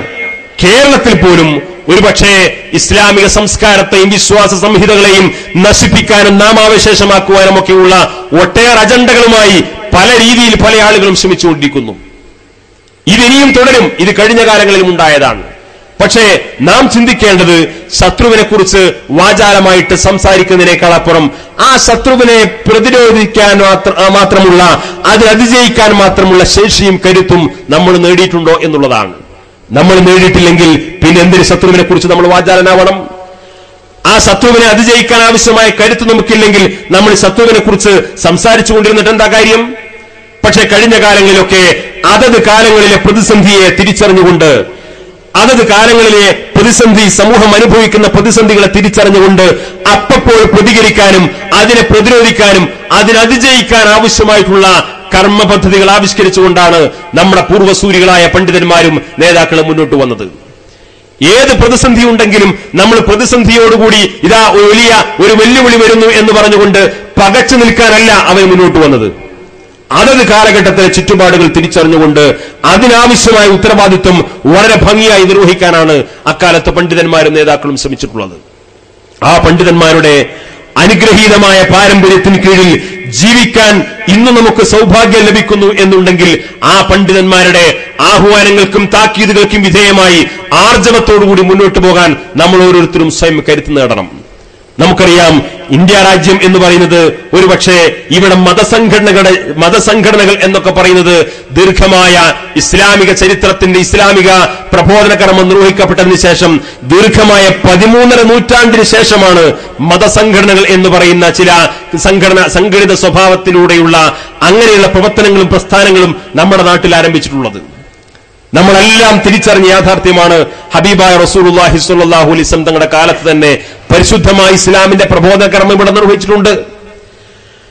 അന്ന് മുതൽ ദീർഘമായ 13 നൂറ്റാണ്ട് കാലം ഒരു സംഘടനയുടെ പോലും ആവശ്യമില്ലാത്ത വിധം, ഒരു സമ്മേളനം നടത്തേണ്ട ആവശ്യമില്ലാത്ത വിധം, അങ്ങനെയുള്ള രീതികളൊന്നും അവലംബിക്കാതെ ഓരോ പ്രദേശങ്ങളിലുമുള്ള തഖ്വയുള്ള സാത്വികരായ പണ്ഡിതന്മാർ, സൂഫി വര്യന്മാർ അവരുടെ സാന്നിധ്യം കൊണ്ട്, അവരുടെ ആഹ്വാനം കൊണ്ട്, അവരുടെ ഉപദേശം കൊണ്ട് തന്നെ വലിയ വലിയ പരിവർത്തനങ്ങൾ സൃഷ്ടിക്കപ്പെടാൻ സാധിച്ച ഒരു വലിയ അനുഗ്രഹീതമായ സാന്നിധ്യമായി അവരുടെ സാന്നിധ്യത്തെ ഉൾക്കൊള്ളാനും അവരുടെ ഉപദേശത്തിന് കീഴിൽ ജീവിക്കാൻ ഇവിടുത്തെ മുസ്ലിം സമൂഹത്തിന് സാധിച്ചു. അന്ന് സമ്മേളനങ്ങൾ നടത്തേണ്ട ആവശ്യമില്ല, അന്ന് അതേപോലെയുള്ള സംഘടനാ പ്രവർത്തനത്തിന്റെ ആവശ്യമില്ല. എന്താണ് ആ പണ്ഡിതന്മാർ പറയുന്നത്? ആ പണ്ഡിതന്മാരുടെ ആഹ്വാനങ്ങൾക്കും താക്കീതുകൾക്കും വിധേയമായി ഐക്യത്തോടുകൂടി ജീവിച്ചിരുന്ന സാഹചര്യം. മുസ്ലിം സമൂഹത്തിൽ സംശയമുണ്ടാകും, ആശയക്കുഴപ്പങ്ങളുണ്ടാകും, തർക്കങ്ങളുണ്ടാകും. പക്ഷെ ആ തർക്കങ്ങളെല്ലാം ആ പണ്ഡിതന്മാരുടെ അവസാന വാക്കോടുകൂടി തീർപ്പ് കൽപ്പിക്കപ്പെട്ടിരുന്ന നൂറ്റാണ്ടുകളുടെ പാരമ്പര്യമുള്ള ഒരു നല്ല കാലം. ഇന്ന് നമ്മളൊക്കെ സുഹൃത്തുക്കൾ തമ്മിൽ അങ്ങോട്ടും ഇങ്ങോട്ടും തമാശ പറയുമ്പോൾ സ്ഥിരമായി പ്രയോഗിക്കുന്ന ഒരു പ്രയോഗമുണ്ട്. നമുക്ക് ഇഷ്ടപ്പെടാത്തത് പറഞ്ഞാൽ നമ്മൾ പറയും, അതൊന്നും എന്നോട് പറയണ്ട, ഒക്കെ പള്ളിയിൽ പോയി പറഞ്ഞാൽ മതി. നമ്മൾ സാധാരണ പ്രയോഗിക്കുന്ന ഒരു വാചകമാണ്, അതൊന്നും എന്നോട് പറയണ്ട, അതൊക്കെ പള്ളിയിൽ പോയി പറഞ്ഞാൽ മതി. ഇന്നതൊരു തമാശയുടെ പ്രയോഗമായിരുന്നെങ്കിൽ ഒരു കാലത്ത് ഈ നാട്ടിലെ വ്യവസ്ഥിതിയായിരുന്നു അത്. മുസ്ലിം സമുദായത്തിൽ എന്ത് ആശയക്കുഴപ്പമുണ്ടായാലും, എന്ത് തർക്കമുണ്ടായാലും, എന്ത് വിഭാഗീയതയുണ്ടായാലും അത് പണ്ഡിതന്മാരടുക്കൽ ചെന്നുകൊണ്ട്, പള്ളിയിൽ ചെന്നുകൊണ്ട്, ഖാദിയുടെ അടുക്കൽ ചെന്നുകൊണ്ട് അവിടെ വിശദമായിട്ട് അവതരിപ്പിക്കുകയും അവിടെ നിന്നുകൊണ്ട് മതപരമായ ഒരു തീർപ്പ് കൽപ്പിക്കപ്പെട്ടു കഴിഞ്ഞാൽ അതിനക്ഷരം പ്രതി അനുസരിക്കുന്ന വിശ്വാസതയുള്ള പണ്ഡിതന്മാർ ഈ സമൂഹത്തിന് നേതൃത്വം കൊടുത്തിരുന്ന ഒരു സുവർണ കാലഘട്ടം. അപ്പൊ പിന്നെ അഭിപ്രായ വ്യത്യാസത്തിന് പ്രസക്തിയില്ല. ഏതെങ്കിലും പുതിയ പുതിയ വാദങ്ങൾ ഉയർത്താൻ വേണ്ടി ശ്രമിച്ചാൽ പോലും ആ പണ്ഡിതന്റെ അവസാന തീർപ്പോടുകൂടി എല്ലാം അവസാനിക്കപ്പെട്ടുകൊണ്ട് ജീവിച്ചിരുന്നൊരു കാലം. പക്ഷേ അന്നത്തെ പ്രതിസന്ധികളെയും അന്നത്തെ പ്രതിയോഗികളെയും ഒക്കെ ആ അർത്ഥത്തിൽ പണ്ഡിതന്മാരുടെ സാന്നിധ്യം കൊണ്ടും അവരുടെ ആഹ്വാനം കൊണ്ടും അതിജയിക്കാൻ അന്നത്തെ മുസ്ലിം സമൂഹത്തിന് കരുത്തുണ്ടായിരുന്നു. മുസ്ലിം സമൂഹം അത്രമേൽ ഈ പണ്ഡിതന്മാരുടെ വിശ്വാസ്യതയെ ഉൾക്കൊണ്ടുകൊണ്ട് അവരുടെ ആഹ്വാനങ്ങൾക്കും താക്കീതുകൾക്കും വിധേയമായി അവർ ജീവിച്ചു പോന്നു. പിൽക്കാലത്താണ് മുസ്ലിം ലോകത്ത് കേട്ടുകേൾവിയില്ലാത്ത ചില ആശയങ്ങൾ പ്രചരിപ്പിക്കാനും മറ്റുമൊക്കെയായി വിദേശത്തുള്ള ചില പത്രപ്രസിദ്ധീകരണങ്ങളുടെ സ്വാധീനത്താൽ കേരളത്തിൽ പോലും നമ്മുടെ മലയാളക്കരയിൽ പോലും ഇതേപോലെയുള്ള ആത്മീയമായ സാന്നിധ്യമുള്ള ഒരുപാട് പണ്ഡിതന്മാരുടെയും സാദാത്തുക്കളുടെയും സൂഫിവര്യന്മാരുടെയും ഒക്കെ സാന്നിധ്യത്തിൽ ആത്മസംസ്കരണം ലഭിച്ചുകൊണ്ട് വളരെ അന്തസ്സോടുകൂടി ജീവിച്ചിരുന്ന മുസ്ലിം സമൂഹത്തിനിടയിലാണ് പുതിയ ചില വാദങ്ങൾ ഉയർന്നു വന്നത്. പുതിയ വാദങ്ങൾ ഉയർന്നു വന്നപ്പോൾ ഒരിക്കലും അതിനു മുമ്പിൽ പകച്ചു നിൽക്കാനല്ല അന്നത്തെ പണ്ഡിത നേതൃത്വം മുന്നോട്ട് വന്നത്.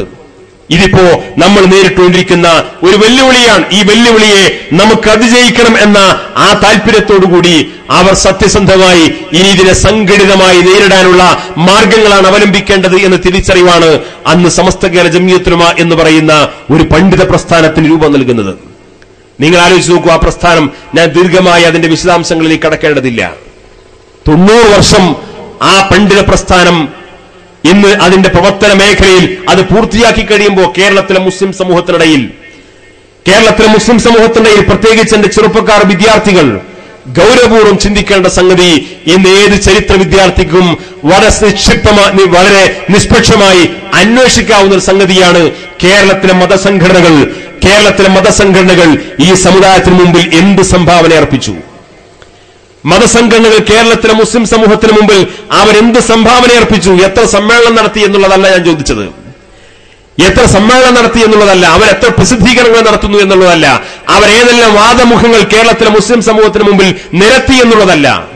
ഒരു സമുദായം എന്ന അർത്ഥത്തിൽ ആ സമുദായത്തിന്റെ ആരോഗ്യകരമായ ഉയർത്തെഴുന്നേൽപ്പിന് അവസരം ലഭ്യമാക്കുന്ന രീതിയിലുള്ള പ്രവർത്തന പദ്ധതികൾ ആവിഷ്കരിപ്പിച്ചുകൊണ്ട് നടപ്പാക്കി വിജയിപ്പിച്ചു കൊടുത്ത ആ അർത്ഥത്തിൽ കേരളത്തിലെ മതസംഘടനകൾ എന്ത് സംഭാവനയാണ് ഈ സമുദായത്തിനു വേണ്ടി നിർവഹിച്ചിട്ടുള്ളത് എന്ന് പരിശോധിക്കുമ്പോഴാണ് സമസ്ത കേരള ജംഇയ്യത്തുൽ ഉലമ കേരളത്തിലെ മുസ്ലിം സമൂഹത്തിന് എന്ത് നന്മകൾ ചെയ്തു എന്ന് തിരിച്ചറിയാൻ നമുക്ക് സാധിക്കുക.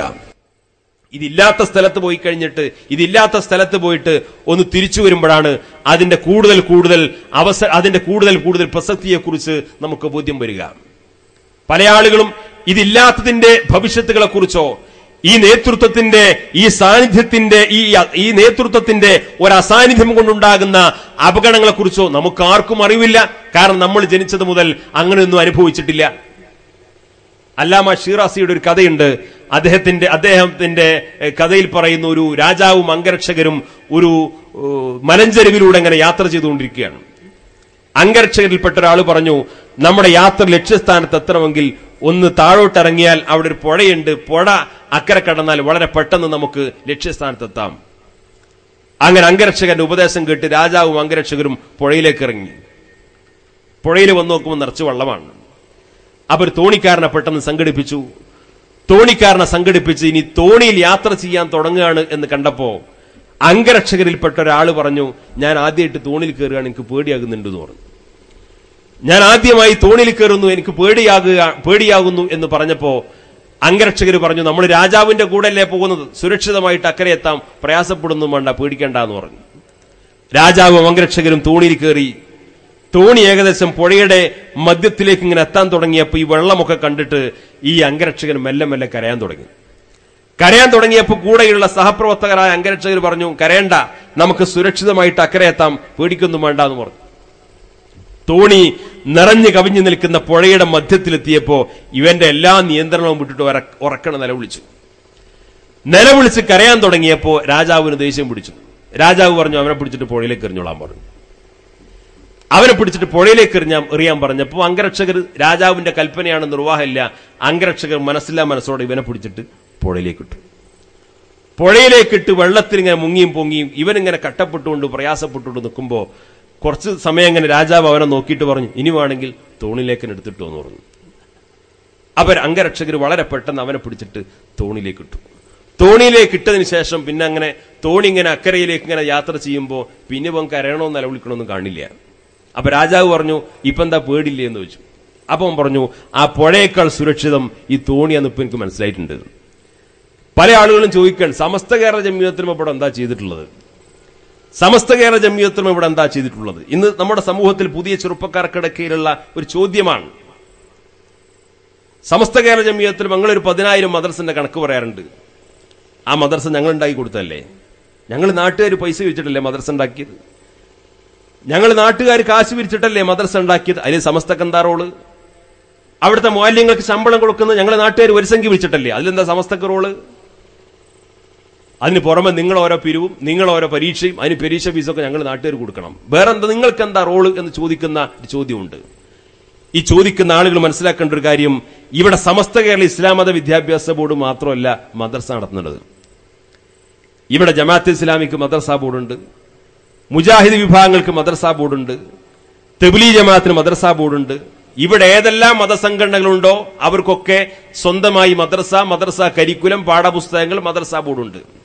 പക്ഷേ എല്ലാവരും വളരെ ഗൗരവപൂർവ്വം ചിന്തിക്കേണ്ടത്, ഒരുപക്ഷെ നമ്മളെക്കാൾ പുരോഗമനവാദികളും പരിഷ്കരണവാദികളും സൗകര്യങ്ങളും സംവിധാനങ്ങളും ഉണ്ട് എന്നൊക്കെ പറയപ്പെടുന്ന സംഘടനാ സംവിധാനങ്ങളും അവർക്കെല്ലാം മദ്രസ ബോർഡുണ്ടെങ്കിലും എന്താണ് കേരളത്തിലെ മഹാഭൂരിപക്ഷം ജനങ്ങളും സ്വന്തമായി ഒരു 10 സെന്റ് സ്ഥലം വാങ്ങി മദ്രസകൾ സ്വന്തം നാട്ടിലെ പണം കൊണ്ട് പിരിച്ചുണ്ടാക്കി കേട്ടിയിട്ടും അതിന് സമസ്തയുടെ അംഗീകാരം വാങ്ങാൻ പോകണം എന്ന് പറയാനുള്ള കാരണം എന്താണ്?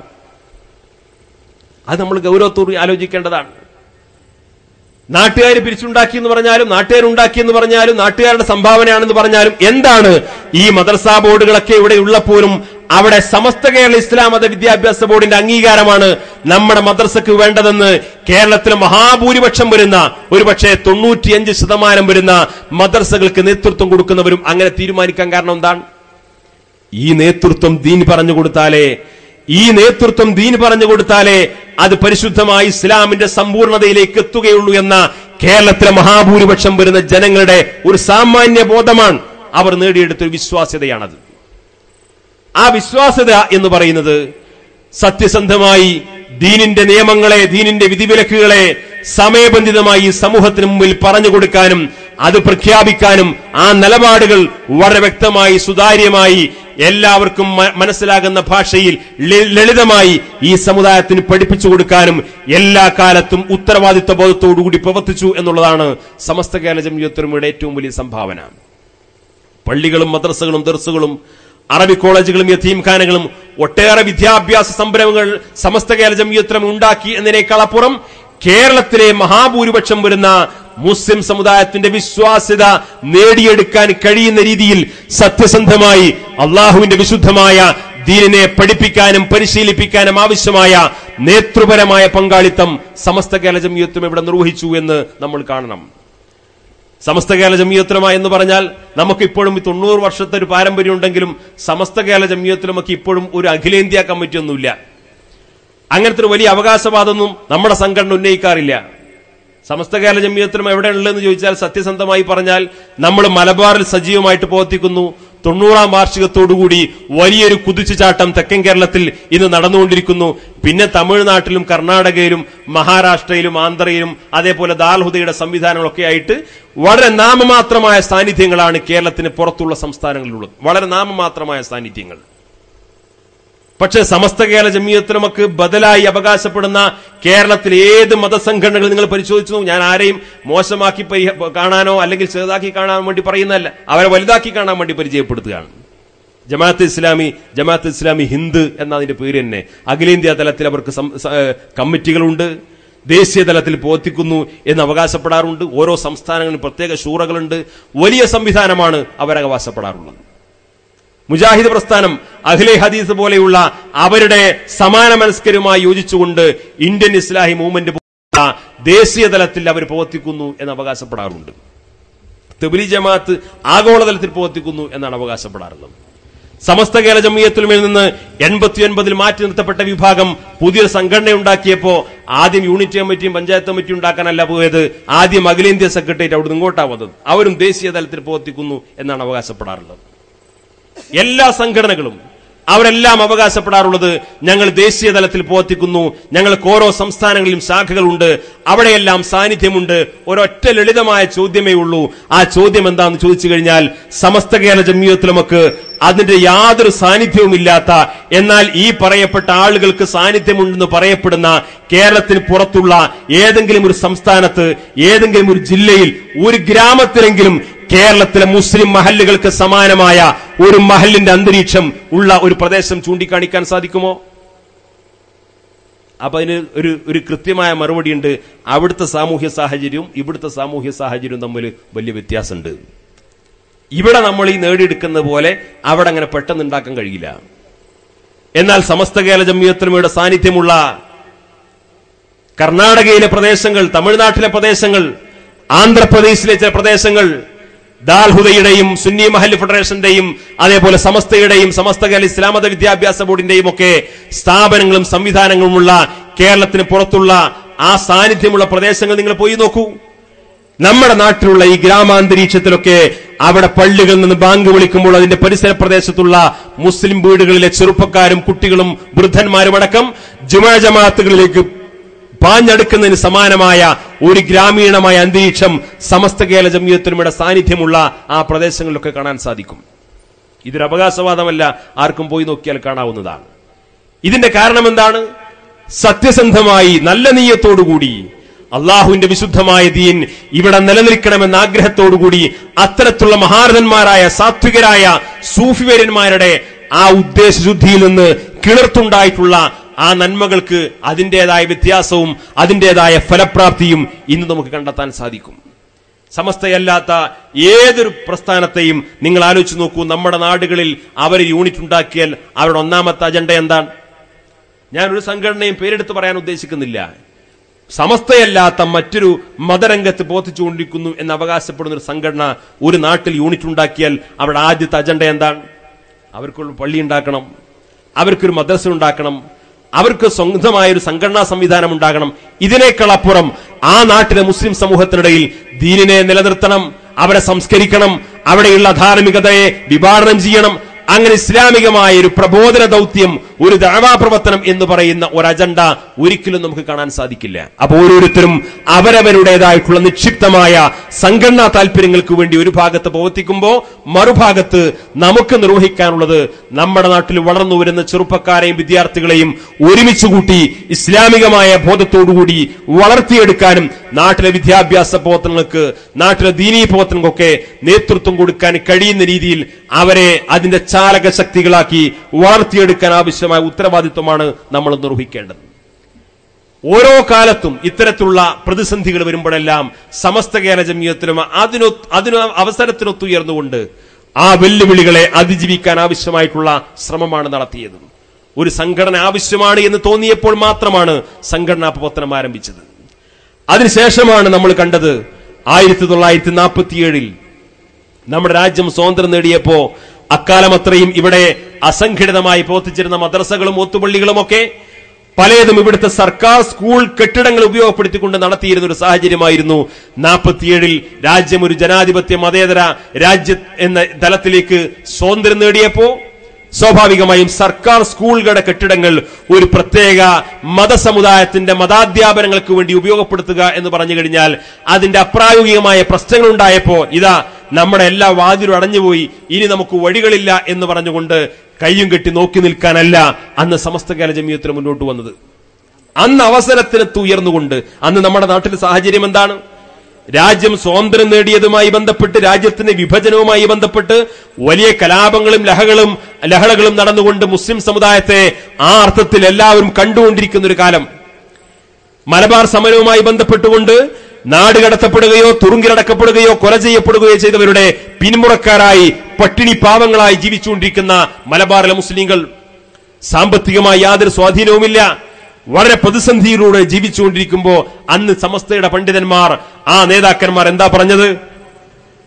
ഏതായാലും ഇപ്പോ സ്വാതന്ത്ര്യമൊക്കെ നേടി കലാപങ്ങളൊക്കെ നടന്നുകൊണ്ടിരിക്കുന്നു, കഴിഞ്ഞ കലാപത്തിന്റെ കെടുതികൾ അവസാനിച്ചിട്ടില്ല, വലിയ പട്ടിണിയിലും പരിവട്ടത്തിലും കഷ്ടപ്പാടിലുമാണ്, അതുകൊണ്ട് ഈ അവസ്ഥയിൽ നിന്നൊക്കെ മോചനം നേടിയിട്ട് നമുക്ക് നമ്മുടെ മദ്രസയെക്കുറിച്ചും ദീനീ പഠനങ്ങളെക്കുറിച്ചും ആലോചിക്കാം എന്നല്ല അവർ ചിന്തിച്ചത്. 1947 ഈ പ്രതിസന്ധി വന്നപ്പോ 949 സമസ്തയുടെ മുഷാവറ യോഗം ചേർന്നുകൊണ്ട് അതിനാവശ്യമായ സംവിധാനങ്ങളെ കുറിച്ച് ആലോചിക്കാൻ വേണ്ടി 2 മുബല്ലിഗുമാരെ നിശ്ചയിച്ച് 951 ആയപ്പോഴേക്ക് സമസ്ത കേരള ഇസ്ലാം മത വിദ്യാഭ്യാസ ബോർഡ് രൂപീകരിച്ചുകൊണ്ട് ഇവിടുത്തെ സർക്കാർ സംവിധാനങ്ങളെ പോലെ വെല്ലുന്ന വിധത്തിൽ വ്യാപകമായി മദ്രസ സംവിധാനം നിലനിർത്താനും അത് രൂപീകരിക്കാനും ഇവിടെ മതപഠന സംരംഭത്തിന്റെ മേഖലയിൽ കിടയേറ്റ ഒരു പ്രസ്ഥാനമാക്കി അതിനെ മാറ്റുന്നതിന് ആവശ്യമായിട്ടുള്ള ശ്രമങ്ങൾക്കാണ് തുടക്കം കുറിച്ചത്.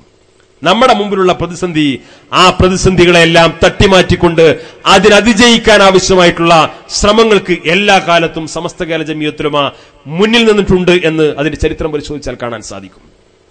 പിന്നെ ഓരോ അവാന്തര വിഭാഗങ്ങൾ കടന്നു വരുമ്പോഴും, ഓരോ ബിദഈ ആശയങ്ങൾ കടന്നു വരുമ്പോഴും ഈ സമുദായത്തെ പരിശുദ്ധമായ ഇസ്ലാമിന്റെ യഥാർത്ഥ മാർഗത്തിൽ നിന്ന് വ്യതിചലിപ്പിക്കാൻ ആവശ്യമായ ഏത് ശക്തികൾ കടന്നു വരുമ്പോഴും അവരെയൊന്നും മുഖം നോക്കാതെ തെറ്റാണെങ്കിൽ തെറ്റെന്നും ശരിയെങ്കിൽ ശരിയെന്നും തുറന്നു പറയാനുള്ള ആർജവം കാണിക്കാൻ എന്നും തന്റെ ഇടം കാണിച്ചത് സമസ്ത കേരള ജമിയത്തുൽ ഉലമയാണ്.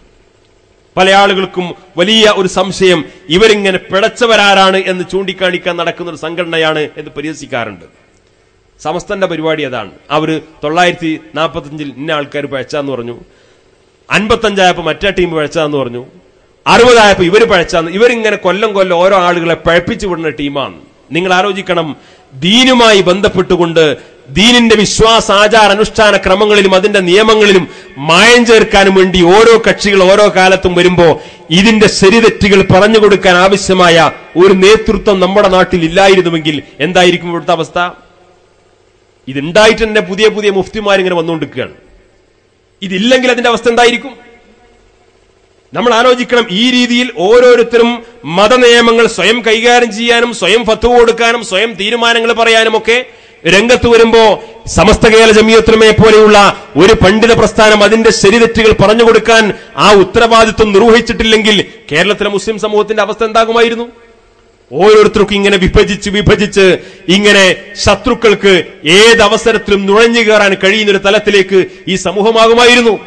പക്ഷേ ഭദ്രമായ ഒരു സാമൂഹ്യ ചുറ്റുപാട് ഇന്നും മതരംഗത്ത് കേരളത്തിൽ നിലനിൽക്കാനുള്ള അടിസ്ഥാനപരമായ കാരണം സമസ്ത കേരള ജമിയത്തുൽ ഉലമ സമയബന്ധിതമായി അതിന്റെ ഉത്തരവാദിത്വം നിർവഹിക്കുന്നു എന്നുള്ളതാണ്.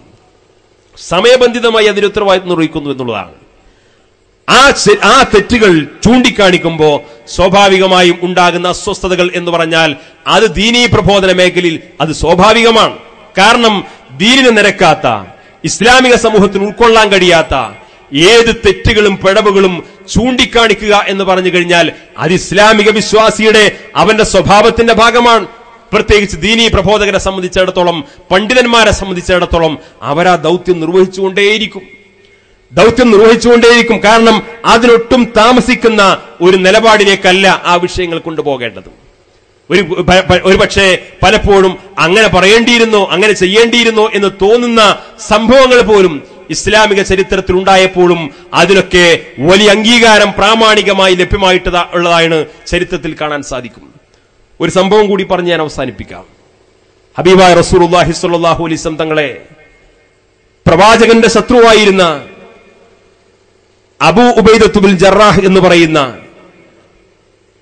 ആ സ്വഹാബിയുടെ അദ്ദേഹത്തിന്റെ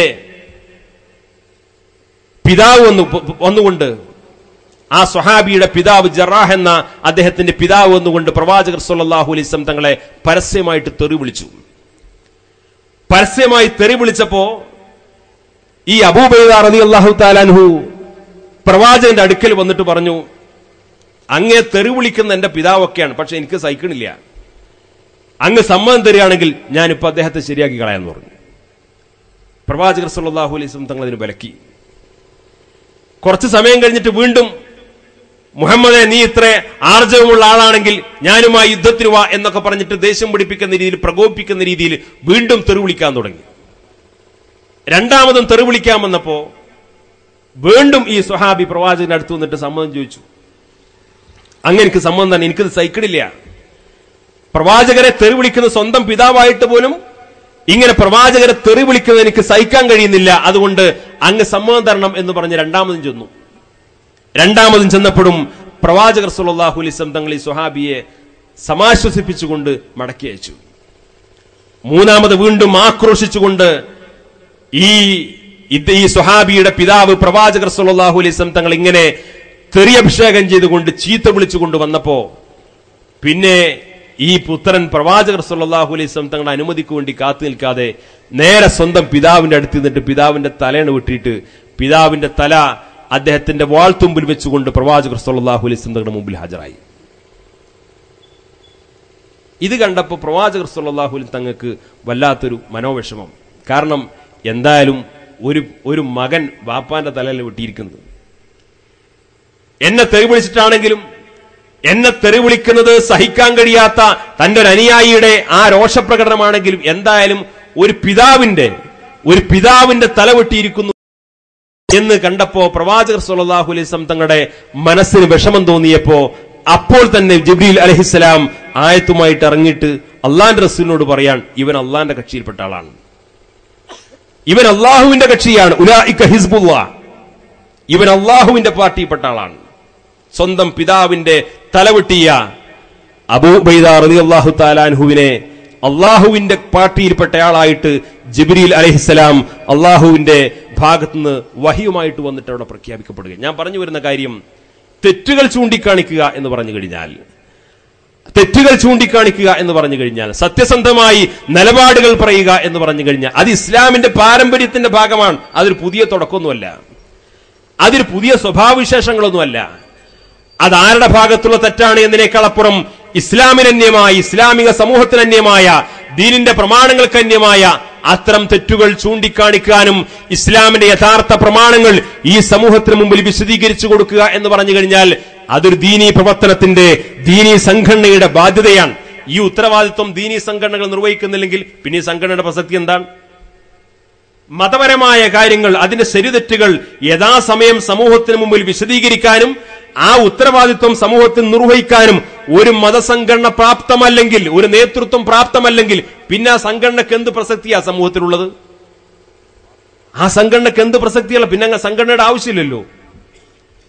അപ്പൊ മതരംഗത്ത് ഇന്നത്തെ കാലത്ത് പുതിയ സമൂഹത്തിൽ ഒരു സംഘടന എന്ന് പറയുന്നത്, മതസംഘടനകൾ എന്ന് പറയുന്നത്, മതപണ്ഡിതന്മാരുടെ ഉത്തരവാദിത്വങ്ങൾ എന്ന് പറയുന്നത്, അത് സ്വാഭാവികമായും ശരിതെറ്റുകളെ വളരെ കൃത്യമായി നിർണയിച്ചുകൊണ്ട് അതിന്റെ യഥാർത്ഥ മാർഗങ്ങളെ സമൂഹത്തിന് മുമ്പിൽ കൃത്യമായി വരച്ചു കാണിച്ചു കൊടുക്കുക. ആ ഉത്തരവാദിത്വം നിർവഹിച്ചിട്ടില്ലെങ്കിൽ ആ പണ്ഡിതന്മാരാണ് നാളെ റബ്ബിന്റെ കോടതിയിൽ മറുപടി പറയാൻ ബാധ്യസ്ഥരായിട്ടുള്ളത്. അല്ല എല്ലാവർക്കും അനുസരിച്ച് ഇങ്ങനെ നിൽക്കുകയാണെന്നുണ്ടെങ്കിലോ സൂഫി സമ്മേളനത്തിലൊക്കെ പങ്കെടുത്തിട്ട് നല്ല ഫോട്ടോയും പത്രത്തിലും ചാനലും വാർത്തയൊക്കെ വരും. എല്ലാവർക്കും അനുസരിച്ച് നിൽക്കുക. മോഡിക്കനുസരിച്ച് സുന്നിയാണെങ്കിൽ അങ്ങനെ, അല്ല മറ്റാൾക്കനുസരിച്ച് സുന്നിയാണെങ്കിൽ അങ്ങനെ, ഓരോ ആളുകൾക്കും അനുസരിച്ചിട്ട് ഇങ്ങനെ ഒരുതരം അമ്മായിക്കളി കളിക്കുന്ന പണ്ഡിതന്മാരാണെങ്കിൽ അത്തരം പണ്ഡിത പ്രസ്ഥാനങ്ങൾക്കും പണ്ഡിതന്മാർക്കും നമ്മൾ ഒരു ദീനീ സമൂഹത്തിൽ എന്ത് റോളാണുള്ളത്? എന്ത് ഉത്തരവാദിത്വമാണ് അവർക്ക് നിർവഹിക്കാനുള്ളത്? മാത്രമല്ല അത്തരം ആളുകളെ, അത്തരം കൊട്ടാര പണ്ഡിതന്മാരെ കഴിഞ്ഞ കാലങ്ങളിലൊക്കെ ഈ സമൂഹത്തിന് എത്രത്തോളം വലിയ അപകടകരമാണ് വരുത്തിവെച്ചിരിക്കുന്നത് എന്നത് ഇസ്ലാമിക സമൂഹത്തിന്റെ ചരിത്രം പരിശോധിച്ചാൽ തന്നെ കണ്ടെത്താൻ സാധിക്കും. ഇന്നത്തെ വളർന്നു വരുന്ന തലമുറയുടെ ഉത്തരവാദിത്വം എന്ന് പറയുന്നത് നമ്മുടെ പൂർവ്വസൂരികളായ ആളുകൾ നമ്മുടെ കൈകളിലേക്ക് നൽകിയിട്ടുള്ള പരിശുദ്ധ ഇസ്ലാമിന്റെ ആ സമ്പൂർണതയോടുകൂടിയുള്ള ആശയങ്ങളെ അതിന്റെ അതേ സമ്പൂർണതയോടുകൂടി, അതിന്റെ സമ്പൂർണമായ ഐശ്വര്യത്തോടുകൂടി തൊട്ടടുത്ത തലമുറക്ക് കൈമാറാൻ ഞാൻ കാരണമാകണം, ഞാൻ എന്റെ ഉത്തരവാദിത്വം നിർവഹിക്കണം എന്ന ബാധ്യത, എന്ന ബോധം ഓരോരുത്തർക്കും ഉണ്ടാവണം. അത് സംഘടനകൾക്ക് മാത്രമല്ല, ഒരു ബാപ്പയെ സംബന്ധിച്ചിടത്തോളം ആ ബാപ്പയെ സംബന്ധിച്ചിടത്തോളം താൻ നേടിയിട്ടുള്ള ദീനീ വിദ്യാഭ്യാസം അനുസരിച്ച് കുറച്ചുകൂടി ദീനീ വിദ്യാഭ്യാസം നേടിക്കൊടുത്ത് ഇനിയും കുറെ പ്രതികൂലമായ സാഹചര്യങ്ങളിലൂടെയാണ് എന്റെ മക്കൾ ജീവിക്കേണ്ടത്.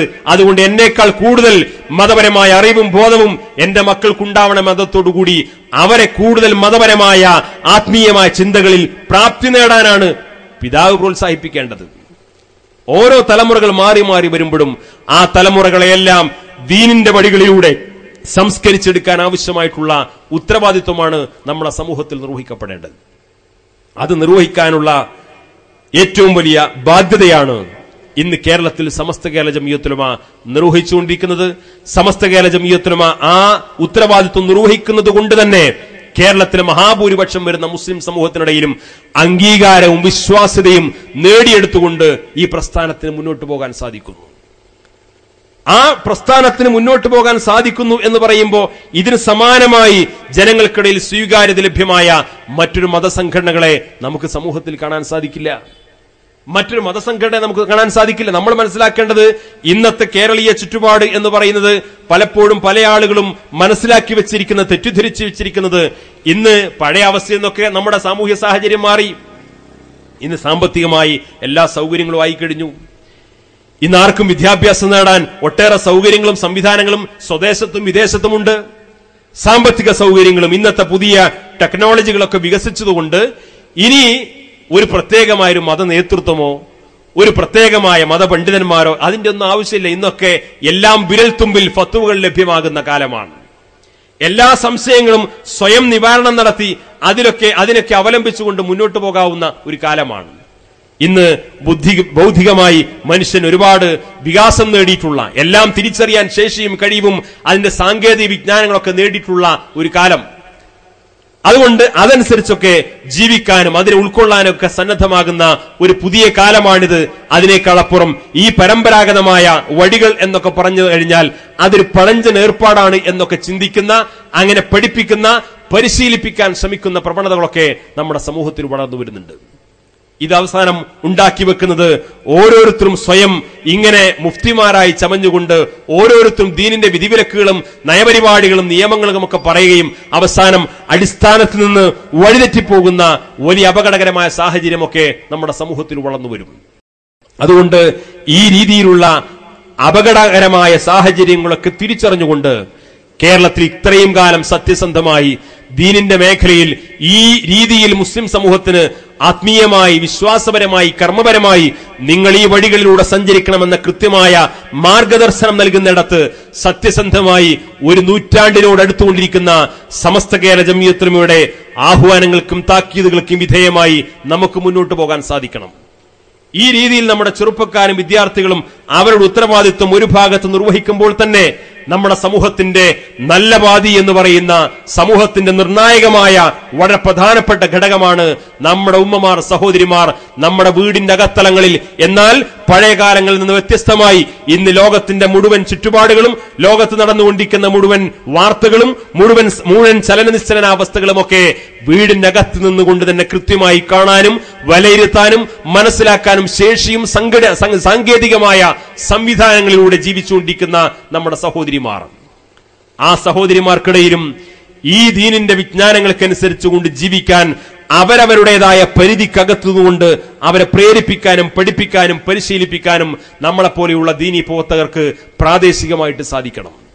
ഇന്ന് നമ്മുടെ സമൂഹത്തിൽ ധാർമ്മികമായി നേരിട്ടുകൊണ്ടിരിക്കുന്ന പ്രശ്നങ്ങളും പ്രതിസന്ധികളും ഒക്കെ ചർച്ച ചെയ്യപ്പെടുന്നിടത്ത് നമ്മുടെ ചെറുപ്പക്കാർ മദ്യത്തിന് അടിമപ്പെടുന്നു, മയക്കുമരുന്ന് ലഹരികൾക്ക് അടിമപ്പെടുന്നു എന്ന് കേട്ടുകൊണ്ടിരിക്കുന്ന ധാർമ്മികമായ പ്രശ്നങ്ങളെക്കാൾ അപ്പുറം കൂടുതൽ നമ്മുടെ വീടിന്റെ അകത്തലങ്ങളിൽ ഇന്ന് വളരെ പവിത്രമായി നമ്മൾ സൂക്ഷിച്ചു വെച്ചിരിക്കുന്ന ടെലിവിഷൻ ചാനലിലൂടെ, ഇന്റർനെറ്റ് സംവിധാനങ്ങളിലൂടെ, മൊബൈൽ ഫോണുകളിലൂടെയൊക്കെ കുടുംബങ്ങളും ദാമ്പത്യ ബന്ധങ്ങളുമൊക്കെ തകർന്നു പോയിക്കൊണ്ടിരിക്കുന്ന, ധാർമ്മികമായ വലിയ തകർച്ച നേരിട്ടുകൊണ്ടിരിക്കുന്ന സാഹചര്യങ്ങൾ നമ്മുടെ വീടിന്റെ അകത്തലങ്ങളിൽ ഇന്ന് റിപ്പോർട്ട് ചെയ്യപ്പെട്ടുകൊണ്ടിരിക്കുന്നു.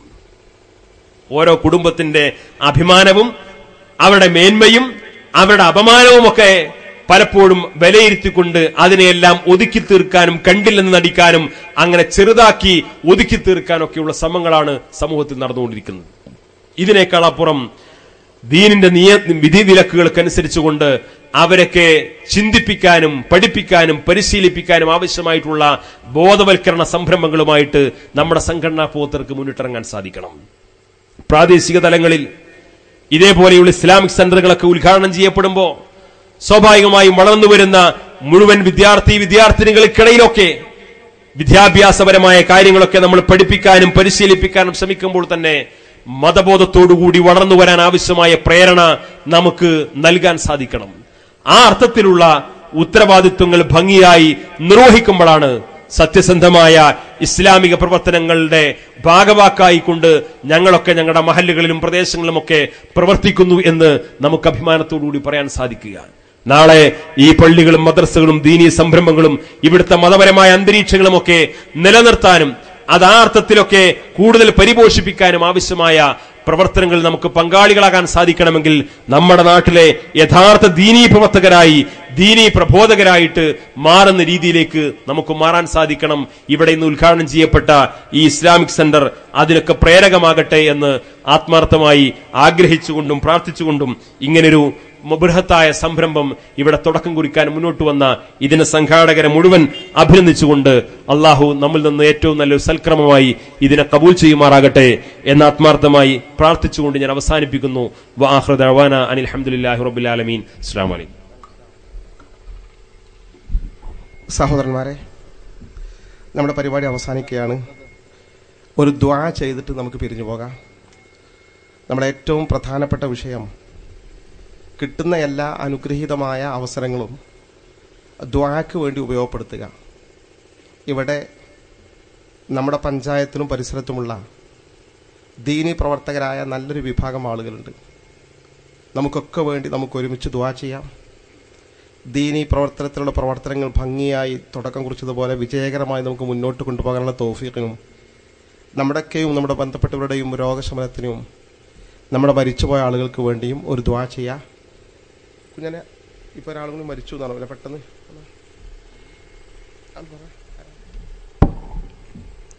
നമ്മുടെ SKSFന്റെ കാളികാവ് ക്ലസ്റ്ററിന്റെ ജനറൽ സെക്രട്ടറി അബൂബക്കർ അടക്കാക്കുണ്ട്. അദ്ദേഹത്തിന്റെ സഹോദരിയുടെ മകന്, അവരിപ്പോൾ പെന്തറയിലാണ് താമസിക്കുന്നത്. ഒരു 10-16 വയസ്സായിട്ടുണ്ടാവും. പെട്ടെന്ന് ബ്ലഡ് തലച്ചോറ്റിൽ അടിച്ചു കയറി ഇപ്പോൾ 9 മണിക്ക് മരണപ്പെട്ടു എന്ന വിവരം കിട്ടി. മെഡിക്കൽ കോളേജിലാണുള്ളത്, ഇങ്ങോട്ട് കൊണ്ടുവന്നിട്ടില്ല. ആ കുട്ടിക്ക് വേണ്ടിയിട്ട് പ്രത്യേകമായി ഇവിടെ വെച്ച് ദുആ നടക്കുന്നതാണ്.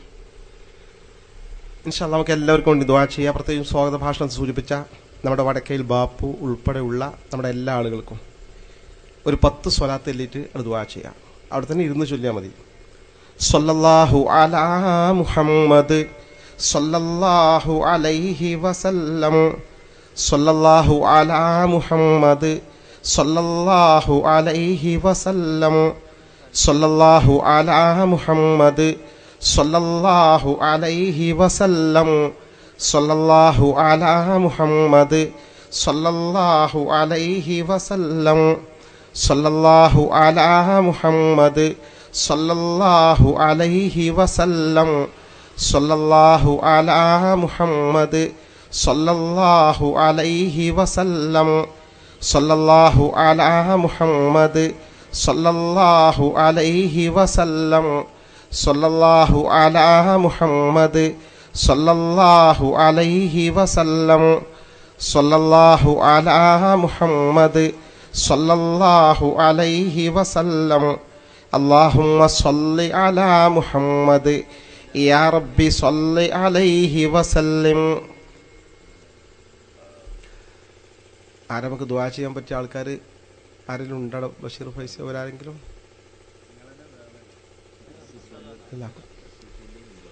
മർട്ടി എന്നാ തങ്ങൾ ദുആ ചെയ്യ്.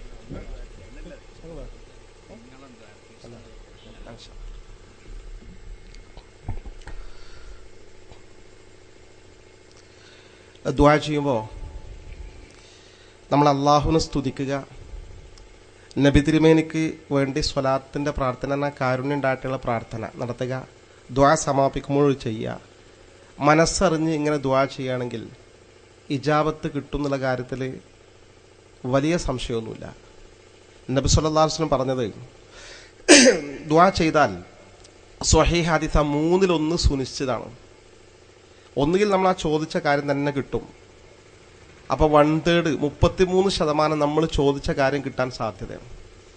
നമ്മൾ ദുആ ചെയ്യാനിട്ടാണ് മനസ്സറിഞ്ഞ് നമ്മുടെ കാര്യങ്ങൾക്ക് വേണ്ടി ഇങ്ങനെ ദുആ ചെയ്തുകൊണ്ട് എന്തായാലും നടക്കും. 33% എന്ന് പറഞ്ഞാൽ 3 സാധ്യത ഇല്ല. നമുക്ക് അള്ളാഹു ആ ചോദിച്ച കാര്യം തരാൻ ഉദ്ദേശിച്ചിട്ടില്ലെങ്കിൽ ചിലപ്പോൾ അതിന് ഹൈറുണ്ടാവില്ല, വേറെ അള്ളാഹുവിന് വല്ല പ്ലാനിങ് ഉണ്ടാവും. അങ്ങനെയാണെങ്കിൽ നമ്മുടെ ജീവിതത്തിൽ നമുക്ക് വരാൻ വേണ്ടി കണക്കാക്കി വെച്ച ഒരു വലിയ വിപത്ത് ഈ ദുആയുടെ കാരണം അങ്ങനെ അള്ളാഹു തട്ടി നീക്കും. എന്നാലും വലിയ ലാഭമാണ്. ദുആക്ക് ഉത്തരം കിട്ടിയ പോലെയാണ് സമാനമായ ഒരു സംഭവം തട്ടി നീക്കും. അതും നടക്കുന്നില്ലെങ്കിൽ മൂന്നാമത്തെ ഒരു സാധ്യതയുള്ളൂ. മൂന്നാമത്തെ ഒരേ ഒരു സാധ്യത സ്വഹീഹായ ഹദീസാണ്. നമ്മുടെ ഈ ദുആ ഒരു ഇബാദത്താ. അതൊരു വലിയ ഇബാദത്തിന്റെ ശേഖരമായി നമ്മുടെ അക്കൗണ്ടിൽ നിക്ഷേപിക്കും. നമ്മൾ മരിച്ചു പോകും, ജീവിച്ച് മരിച്ചു പോകും, പിന്നെ അതിങ്ങനെ അള്ളാഹു വളർത്തിക്കൊണ്ടേയിരിക്കും.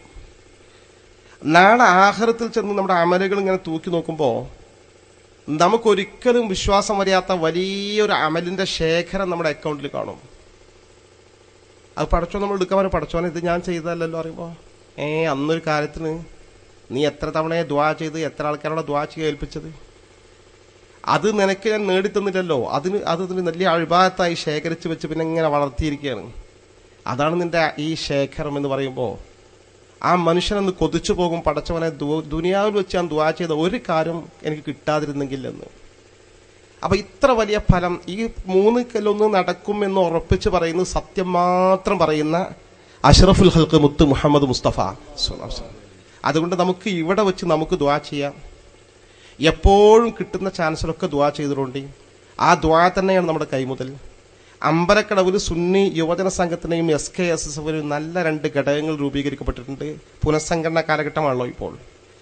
വളരെ സജീവമായി പ്രവർത്തിക്കുന്ന നല്ലൊരു കൂട്ടം ചെറുപ്പക്കാർ, നല്ല യുവ പണ്ഡിത സുഹൃത്തുക്കൾ, നല്ല സാധാരണക്കാരായ അഭ്യസ്തവിദ്യരായ ചെറുപ്പക്കാർ, അവരുടെയൊക്കെ ആത്മാർത്ഥമായ ശ്രമം കൊണ്ടും പ്രവർത്തനം കൊണ്ടും വളരെ ആത്മാർത്ഥമായി വിജയകരമായി ദീനീ പ്രവർത്തനം നമ്മുടെ നാട്ടിൽ മുന്നോട്ട് കൊണ്ടുപോകണമെന്ന നിശ്ചയദാർഢ്യം കൊണ്ടുമാണ് ഇത്ര പെട്ടെന്ന് ഇങ്ങനെ പരിപാടി സംഘടിപ്പിക്കാനും കിട്ടിയൊരു ഓഫീസ് റൂം വേഗം സജ്ജീകരിച്ച് ഉദ്ഘാടനം ചെയ്യാനും പ്രേരണയും പ്രചോദനവുമായത്. നമ്മുടെ ഈ നീയത്ത് ഒരുപാട് നമ്മുടെ പ്രവർത്തകർ അധ്വാനിച്ചിട്ടുണ്ട്. അള്ളാഹ് കബൂൽ ചെയ്യുമാറാകട്ടെ. പുറം ലോകത്തുള്ള നമ്മുടെ അമ്പലക്കടന്ന് പുറത്ത് അധികം ആളുകളൊന്നുമില്ല, പക്ഷെ കുറച്ച് ആൾക്കാരുണ്ട്.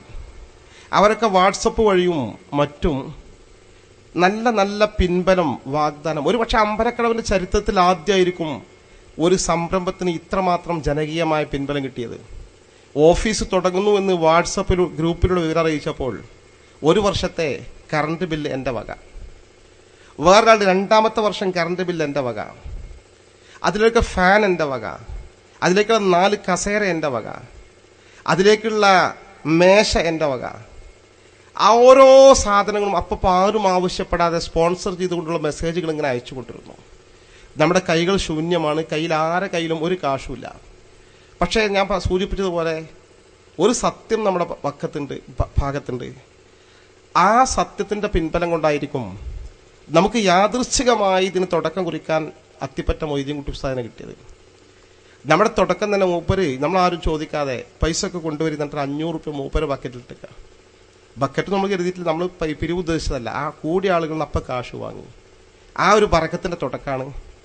പിന്നെ നമുക്ക് വേറെ കാശുകളും ചോദിക്കാനും വാങ്ങാനും ഇവിടെ സമ്പന്നരായ ആരും ഇല്ലാത്ത പ്രദേശമാണ്. പ്രത്യേക പ്രദേശം, നമ്മുടെ പ്രദേശം ഈ നാട്ടുകാർക്കറിയാം.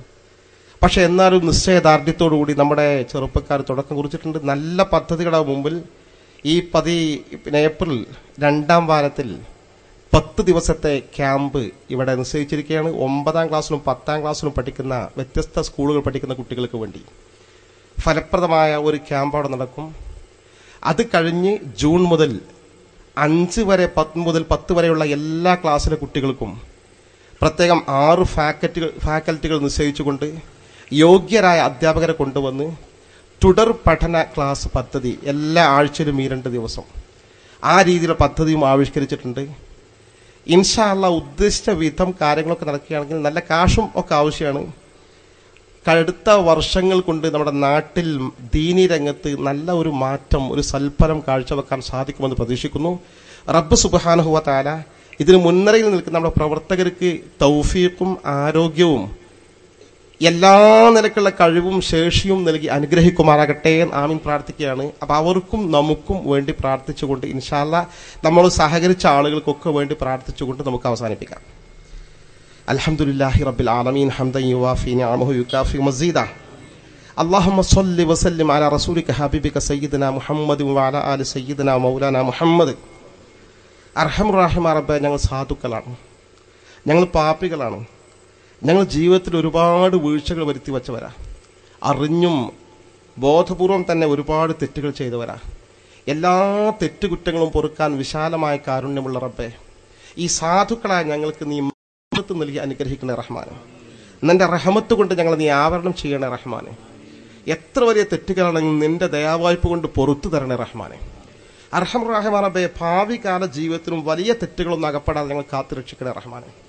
അവസാനം മരിക്കുന്ന സമയത്ത് ഞങ്ങൾക്ക് മഹാന്മാരായ സ്വാലിഹീങ്ങളായ പണ്ഡിതന്മാരും നേതാക്കന്മാരും ഒക്കെ മരിച്ചു പോയതുപോലെ ലാ ഇലാഹ ഇല്ലല്ലാ എന്ന തൗഹീദിന്റെ വചനം ഉച്ചരിച്ചുകൊണ്ട് മരിക്കാൻ സാധിക്കുന്ന സൗഭാഗ്യം കിട്ടുന്ന സ്വാലിഹീങ്ങൾ ഞങ്ങളുടെ കൂട്ടത്തിൽ ഉൾപ്പെടുത്തി അനുഗ്രഹിക്കണേ റഹ്മാനെ. ദീർഘായുസ് നൽകണേ അല്ലാഹ്, ആഫിയത്ത് നൽകണേ അല്ലാഹ്, ആരോഗ്യം പ്രദാനം ചെയ്യണേ അല്ലാഹ്. അപകട മരണങ്ങൾ, അറ്റാക്ക് പോലുള്ള, ക്യാൻസർ പോലുള്ള മാരകമായ രോഗം ഞങ്ങളെയും ഞങ്ങൾ പ്രിയപ്പെട്ടവരെയും കാത്തുരക്ഷിക്കണേ അല്ലാഹ്, കാത്തുരക്ഷിക്കണേ അല്ലാഹ്, കാത്തുരക്ഷിക്കണേ റഹ്മാനെ. അർഹമുർ റബ്ബേ, ഞങ്ങൾ ജീവിതത്തിൽ ബറക്കത്ത് ചെയ്യണേ റഹ്മാനെ, ഞങ്ങൾ കുടുംബത്തിൽ ബറക്കത്ത് ചെയ്യണേ റഹ്മാനെ, ഞങ്ങൾ ഭാര്യമാരിൽ ബറക്കത്ത് ചെയ്യണേ റഹ്മാനെ, മക്കളിൽ ബറക്കത്ത് ചെയ്യണേ റഹ്മാനെ. മക്കളെ കാണുമ്പോൾ കണ്ണിന് കുളിർമയേകുന്ന വിധം നല്ല ദൃശ്യം കണ്ട് അനുഭവിക്കാനും ആനന്ദിക്കാനും കഴിയുന്ന തരത്തിലുള്ള സ്വാലിഹീങ്ങളായ മക്കളായി ഞങ്ങൾ മക്കളെ നീ വളർത്തണേ റഹ്മാനെ. അർഹമുർ റബ്ബേ, ഞങ്ങളുടെ പ്രവർത്തനങ്ങൾ ബറക്കത്ത് ചെയ്യണേ റഹ്മാനെ. ഞങ്ങളുടെ എല്ലാ പ്രവർത്തനങ്ങളും നീ നിന്റെ ബറക്കത്ത് കൊണ്ട് അനുഗ്രഹിക്കണേ റഹ്മാനെ. അർഹമുർ റബ്ബേ, ഞങ്ങളുടെ കൂട്ടത്തിൽ രോഗികളുണ്ട്, ഞങ്ങളുടെ മാതാപിതാക്കളുണ്ട്, ഗുരുവര്യന്മാരുണ്ട്, ഞങ്ങളുടെ പ്രിയപ്പെട്ട മക്കളിലുണ്ട്, ഞങ്ങളുടെ സ്വന്തക്കാരിലും ബന്ധക്കാരിലുമുണ്ട്, പ്രത്യേകം ദുആ ചെയ്ത് ഏൽപ്പിച്ച ആളുകളിലുമുണ്ട്. മരുന്നില്ലാതെ പോലും രോഗം ഷിഫയാക്കാൻ കഴിയുന്ന അല്ലാഹ്, ഷിഫാഇനെ പ്രദാനം ചെയ്യണേ റഹ്മാനെ, ശമനം പ്രദാനം ചെയ്യണേ റഹ്മാനെ, സുഖമാക്കി തരണേ റഹ്മാനെ. അർഹമുർ റബ്ബേ, ഞങ്ങളുടെ കൂട്ടത്തിൽ മരിച്ചുപോയ ആളുകളുണ്ട്. മരിച്ചു എന്നാൽ നശിച്ചു എന്നല്ല, അവരൊക്കെ ബർസഖിയായ പുതിയൊരു ലോകത്ത് ജീവിക്കുകയാണ്. രണ്ടാമത്തൊരു ജീവിത ഞങ്ങളുടെ ഒരു സുഹൃത്ത് മരിച്ചായി ഉയർന്ന് ഞങ്ങൾ കിട്ടി. അതുപോലെ നമ്മുടെ നാട്ടിൽ നമ്മുടെ പ്രിയങ്കരനായ നമ്മുടെ ശാഖ SKS പ്രസിഡന്റ് കൂടിയ റബീഹ് ഫൈസിയുടെ പ്രിയങ്കരനായ ജ്യേഷ്ഠൻ, അദ്ദേഹവും വളരെ ജനകീയനായിരുന്നു. ആക്സിഡന്റിലാണ് മരണപ്പെട്ടു പോയത്. റബ്ബ് സുബ്ഹാനഹു വ തആല അവരുൾപ്പെടെ നമ്മളെ ഈ നാട്ടിൽ ദീനിന്റെ വെളിച്ചം കൊളുത്തിവെക്കാൻ വേണ്ടി പ്രവർത്തിച്ച നമ്മുടെ പൂർവികരായ നല്ലവരായ ആളുകളുണ്ട്.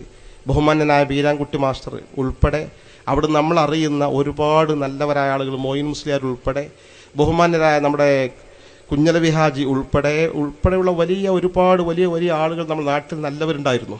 അവരൊക്കെ ശ്രമത്തിന്റെ ഫലം കൊണ്ടും ദുആന്റെ ഒക്കെ ഫലം കൊണ്ടാണ് നമ്മളൊക്കെ ദീന്റെ ആളുകളായി വളർന്നു വന്നത്.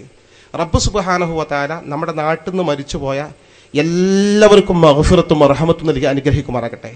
പ്രത്യേകിച്ച് ചെറുപ്പക്കാരായ ആളുകൾ ഈ അടുത്ത കാലത്ത് നമ്മുടെ കൂട്ടത്തിൽ ചില ആളുകൾ മരിച്ചുപോയി, അവർക്കൊക്കെ അല്ലാഹ് മഗ്ഫിറത്തും റഹ്മത്തും നൽകി അനുഗ്രഹിക്കുമാറാകട്ടെ. നാളെ സ്വർഗീയ ലോകത്ത് വെച്ച് അവരെ കണ്ടുമുട്ടാനും അവർക്ക് നമ്മളെ കാണാനും പരസ്പരം സംവദിക്കാനും സന്തോഷം പങ്കിടാനും അല്ലാഹ് തൗഫീഖ് നൽകി അനുഗ്രഹിക്കുമാറാകട്ടെ.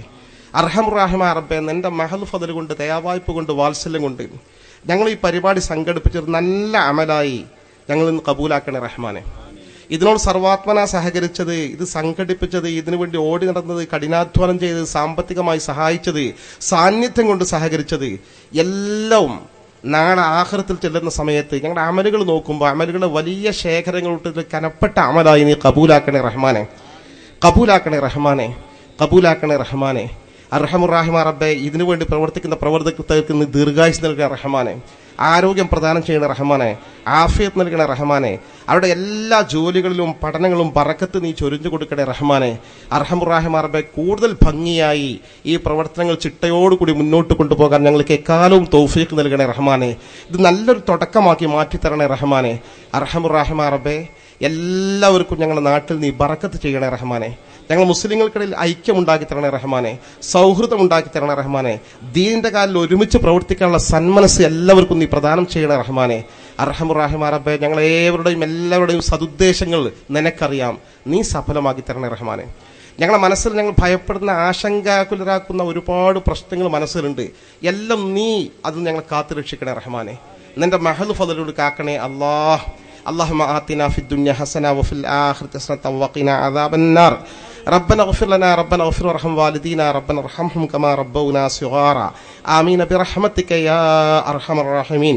وصلى الله تعالى وسلم على خير خلقه سيدنا محمد وآله وصحبه أجمعين. سبحان ربك رب العزة عما يصفون وسلام على المرسلين والحمد لله رب العالمين. നന്ദി റബീഹ് ഫൈസി.